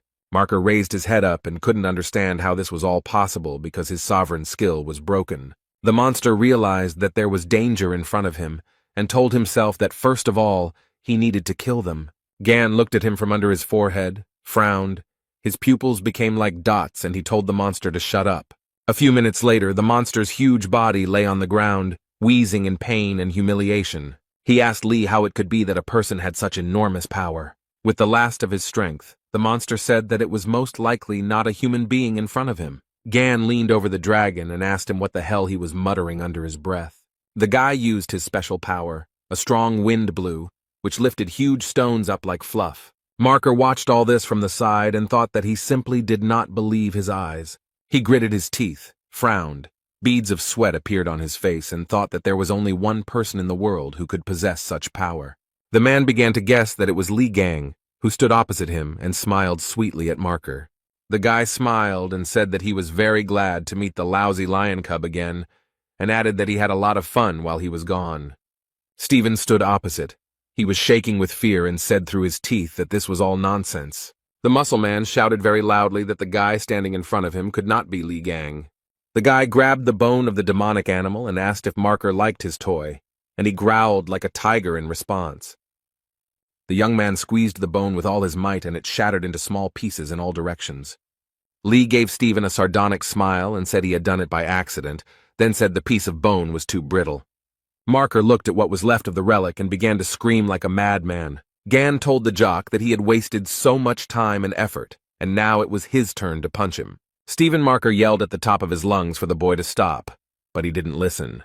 The blow was so strong that Leo was thrown back several dozen meters, and Miss Saint was unconscious the whole time, foaming at the mouth. After some time, the girl woke up, but could not understand where she was and what had happened to her. Sophie noted that her head was splitting. Li Gang and Hugo Otis stood at the edge of a huge round hole. It was very deep. The guy laughed heartily, and then said that they would see the lousy lion cub again if he stayed alive, and the fair-haired man was surprised that his friend sent him down. Li noted that Marker had vitality and asked his comrade if he had taken care of the people inside, and he assured him that everything was fine, because the people were rejoicing. Gan said that everything was fine, took out a small little toy and ordered it to act. The guy told the pig to take a good look around and collect all the useful items and explained to his friend that she was simply collecting everything she saw. Li turned to Otis and said that he came here with his friend, who asked who it was, whether it was the person from whom he borrowed a mobile phone. The guy said that the young man he came with was called Song Jae. This answer shocked Hugo. He started shaking and became covered in beads of sweat and asked again what his friend's name was. Li repeated his name again. Gan said that the guy is a Gemini Templar, but would be quite suitable for a bishop, also adding that he is smart, despite his young age, and he will be very useful. Otis grimaced, grabbed his head with his hands, and wondered when Song Jae had managed to get in touch with this walking headache. The guy looked at his mobile phone and wondered why his friend was so upset. Hugo thought that the last thing he wanted was for his son to meet this scumbag, but his two children are obsessed with Li Gang, so his family is doomed. The boy told Otis that Sun was with the bishop, who had teleportation powers, and said that they would call them here, but he suggested that they wait and just leave. Li was surprised, and the man said that the twins despised him. Why bother with them? And the guy began to remember that guy always irritated him with his shouts. Hugo said what had to be proven, and then added that boy hated him, and mentally asked for forgiveness from Sun. Gan was upset, and noted that he cared about the guy, but he should have been prepared for something like this, and Otis told his friend not to worry too much about some kids. As soon as the fair-haired man heard someone calling for Dad, a bead of sweat appeared on his face. He began to turn his head and stuttered, saying that this voice seemed familiar to him. Hugo hugged Li, and behind them stood Song Jae talking to someone on the phone. The blonde man wondered what the hell his son was doing here, and he was surprised that the bell had been active all this time. Sun was very angry. He began to ask Otis about whom he called children, and he hesitated and did not know what to answer. When someone started calling Li Gan in a very drawn-out voice, the men fell silent and turned towards the sound. This slime, despite its small size, called its owner very loudly. Li walked over, picked up the lump of mucus, and began to read the system messages, while Hugo and Song opened their mouths wide. Gan began to shake the slime violently and shout that it was forbidden to put everything in its mouth, and then ordered it to spit out the poison. The guy pulled the lump of mucus in different directions, and the fair-haired man thought that the poison fell out of the remains of that bony monster, and it could be very dangerous. Song watched the whole thing, and said that this slime was just like the one from Li Gan's relics that he had read about. The guy took a few steps forward and told the young man that his skills and inexhaustible supply of magical energy were amazing. Then Z added that the only friend of the 13th awakened was his father, and then he clarified whether it was really Li Gang in front of him. During this conversation, Hugo didn't know what to do. Beads of sweat appeared on his face, and he began to make inarticulate sounds. All this time, Gan didn't pay any attention to anyone except the slime. In the United States, at the headquarters of the Leo branch, a huge number of people gathered in the conference room. Oliver, the branch bishop, said that the leader had not contacted them since yesterday, and suggested hiring the twins people to search for him. A guy approached him and asked if he thought that after that altercation they would agree to help them, and back then Oliver wanted to look cool. This person reported that there were rumors that the head did not show up because of Li Gang. The bishop replied that it was all nonsense, and if he had really returned, he would have definitely lost to their boss. He added that one should not forget that Mr. Stephen is the strongest among the saints. Oliver wanted to say something else, but his speech was interrupted by a cheerful song about Li Gan. A minute later, the conference room became very quiet, and those present began to exchange glances with each other. Chung Yu-ha, vice chief and cardinal of the Lion Branch, apologized for forgetting to turn off her mobile phone. Oliver put his hands to his head. He couldn't even imagine that the vice chairman was capable of such a thing, and told her to take the conference more seriously. Yuka folded her arms across her chest and asked why they were all looking for that jerk, and everyone present's jaw dropped at these words. Then Chan said that she was guilty and said that there was no need to look for the head. He was tenacious and added that he was completely fine. Those present thought that she was right. Yuha was reading something on her phone, and Oliver told her that she should lead the search, but the girl didn't hear him. Chan stood up from her seat and said that she would leave early today and that they could handle everything themselves. The conference room became very quiet. Everyone was perplexed by the situation that had happened. Suddenly Oliver, the bishop of the Lion Branch, grabbed his head and began to wheeze. He was shaking very badly. A huge number of people gathered under Sophie Mard's residence. Everyone was wondering if the incident in Drachma was connected with Li Gan, who kidnapped her, and what this truth from 20 years ago was. Representatives of Mrs. Saint told reporters that there would be no comments today and that Sophie needed rest, and promised that she would answer all questions later. At this time, the girl watched everything that was happening from the window of her residence. She was very upset. A few minutes later, she sat up on her bed and began cursing and calling Li Gan names. She was so nervous that she started biting her nails and thinking about how dare the guy make such a big deal out of that incident. The doors opened, and Sophie came out. Her security began to push journalists and onlookers aside so that the girl could pass without being asked unnecessary questions. But then the girl's face changed. She was very scared. Someone used force against her. The people who were near Miss Saint opened their mouths in surprise. They could not understand what was happening. There was a version that it was a terrorist attack. Sophie's security was also very scared. They assumed it was a message. And indeed, a system message appeared in front of Mard asking who killed Li Gan 20 years ago. The girl clutched her head and thought about what she should do, because if she told the truth, the other saints would not leave her alone. But if she remained silent, Li Gang would create even more problems. Sophie couldn't believe that the guy could pull such a stunt while she was out cold. She couldn't even take off the necklace. Saint screamed and accused Li in time. Meanwhile, the guy was sitting quietly with his artifacts and thinking about whether he should make some ramen. The TV news reported that Sophie Mard was not leaving her residence and was not giving any comments. The announcer said that of all the incidents that occurred at the drachma auction, this one would cause the most unrest. The man who had been listening attentively to the news propped his head up with his hand and calmly said that this was not right. Near the house of Hugo Otis, men were shooting from a bow. The owner asked if Gan liked the new bow. He replied that it was much better than the one he had before. Otis asked what the comparison was, and Lee hit the nail on the head again, so the blond man had an interesting idea. He blindfolded the boy and told him that this was how he should shoot. The young man asked if the man was making fun of him, and then added that it was a lot of fun. Hugo started screaming and asking if he was shooting at his target on purpose, and Gan, with a smile on his face, said that it was really funny for him to bother him. Suddenly a glass of drink appeared in front of Lee with a lot of ice cubes in it. The dream said that he brought a towel and water, and the young man smiled and thanked the boy. While Lee and Zay were talking to each other with a smile, Otis watched everything that was happening with anger. He even clenched his fist. Hugo walked closer to the boys and told his son that his dad could use a drink too. Song Jae's expression changed, and he said that there was water in the refrigerator and that his father could go and get it himself. Gan read his system message and said that his stats had increased after the skirmish in Drachma, and he could afford some small investments, and Sun laughed at Otis. Lee learned that the sacred abode of Ophiuchus, the Serpent Palace, had been rebuilt, but the space was limited due to the low level of the sacred abode. The guy also read that in the sacred monastery one can live, train, and test the level of one's strength, and he can control it. The system message stated that Lee could summon a low-level pigbank avatar to the abode and strengthen its power by bringing human avatars to the abode. Song approached Gon. He noted that his uncle said that it was time for him to leave. He noted that he had things to do, and they could move out together. Lee noted that he hadn't even noticed how time had passed. Z asked if he had an appointment, and the young man answered in the affirmative. The young man smiled broadly and said that he would be meeting a lot of people today. The Gemini branch bishop asked him with a smile on his face if he would like to join them. Gan chewed chicken drumsticks, and with his mouth full replied that the guy had more than enough strength, and he said that he was swamped with work. The waitress was surprised by the guy's appetite.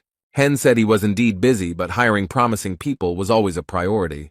He looked at Lee slyly and asked if he was going to leave them after they bought items worth $1 million with the Gemini branch money. Gan looked at the man with wide eyes and continued to eat the chicken drumsticks. The guy took a napkin and began to wipe his mouth. His expression did not change, and the bishop thought that apparently the guy had planned to do this. Gan thought that at first Hen seemed annoying to him, but everything turned out pretty well, because he dealt with pig, parasite, and lion cub. Now the next person he needs to deal with is that bitchy purple witch. And Lee said that he would join the Gemini branch. Bishop wanted to discuss the official date, but the guy noted that he had a condition. The guy took another drumstick and declared that Hen should give him his badge. The guards began to call the young man names because the emblem was given to the bishop personally by the Holy Lady, and Gan told them to stand still. And he added that the assistants should not interfere in the adults' conversation, and noted that the emblem was needed to enjoy all the privileges, but he needed to get something in his hands. And Lee asked the bishop with a smile if he was willing to make a small investment. Hen frowned and said that he needed to think about such a proposal. The man looked at the shin that Lee had pointed at him. The guards became alarmed, and the young man suggested that the bishop decide faster because he had another meeting ahead of him. Sun was sitting in a cafe, writing messages to Gan and thinking that this cafe had very tasty ice cream and that Uncle Lee should appreciate it. The guy blushed and thought that he could call Gan his uncle. Nuna would be shocked. He would be able to look at her shocked expression. Z picked up the dagger that Gan had subdued and thought that when Lee came, he would ask him to leave an autograph on it. Sun heard someone start talking about how playing with knives is very dangerous, and the dagger started falling out of the guy's hands. The blonde guy said with a smile on his face that Z might get hurt, and then added that he would confiscate the dagger for himself. The red-haired guy jumped up from his seat, looked at the guys, and asked what it meant. The boy smiled slyly, showed his badge, and said that he was Yun Shivu, a Templar of the Gemini branch. Sun asked him what he had forgotten and ordered him to give back the dagger. Yun replied that it was not customary to greet an elder like that, and noted that they also often dropped in here. Z was very angry. He thought about how Shivu was always bothering him because he was a little older, but he wanted to beat the crap out of him. But he can't get into a conflict with him, because this bastard is the son of the holy sign of Libra, and that's why he so boldly turns up his nose. Sleep shouted very loudly to the guy, asking if he knew what it was and ordered him to immediately return the dagger. The guy started to twist the red-haired man and shouted loudly for him to calm down. Z did not expect such an attitude at all. People who were in the cafe started talking about how they needed to be quieter in public places, while others wanted to break up the fight. Song asked Yun if he thought he could get away with all this, and Yun replied that these were very big words for someone with his face pressed to the table. Blondie was curious about why Z was so concerned about this thing and asked if Li Gang had made it by accident. Yun mocked the boy and asked if the dagger belonged to his incapacitated mother. These words made the boy very angry. He began to call his opponent names very loudly. A system message appeared in front of Yun, who continued to hold the dagger, notifying him that the owner of the relic was in danger and that a random skill had been activated. The blonde guy was very scared. A greenish light flashed in his face. He screamed loudly, covered his eyes with his hand, and could not understand what was happening. The guys who entered the cafe with him were very scared. They screamed in horror. The visitors were also very surprised, their mouths wide open in shock. The dagger was not simple. It attacked the blonde guy. The guy was horrified by everything that was happening. A few minutes later, he fell straight onto his back, tears streaming from his wide-open eyes. And only Song Jae was happy, because he guessed what was happening and called Uncle Lee. Gan asked Song Jae and grabbed his head while he managed to punch Yun in the nose, who was crying loudly. The boy asked his uncle with a smile how he knew he would be here, and he said that he was in the restaurant a minute ago and noticed that the one-time summoning skill had worked. Lee looked around, assessed the situation, and said that all this had not happened in vain. He looked at Yun, whose nose was bleeding, and noticed that these jerks were bullying him. Gan folded his hands and asked how they dared to offend his nephew. Someone tried to be sarcastic, and another guy said that he was scared. Lee smiled sarcastically and said that he would now show them what happens to those who bother his loved ones. The guys were very scared. And in the restaurant, a couple of minutes before the call, the bishop agreed to give Lee the emblem, but only on the condition that he join them immediately. The guy agreed. Hen smiled and thought that this was a ridiculous price for such a loot, and then he could get the emblem back. He would just add an inconspicuous clause to the contract. He handed Gan the emblem and told him to use it wisely, and he replied that he would try. The man in glasses asked the guard to hand over the contract. Lee looked at it all in surprise. The bishop said that the contract needed to be signed and raised his head, but the guy had already disappeared. Hen and the guards remained near the fried chicken drumsticks, thinking that the guy had simply disappeared. A few minutes later, the waitress came up to them, brought them the bill, and said that they owed $190. Z's two offenders were lying on the floor of the cafe, foam flowing from their mouths. They no longer posed any danger.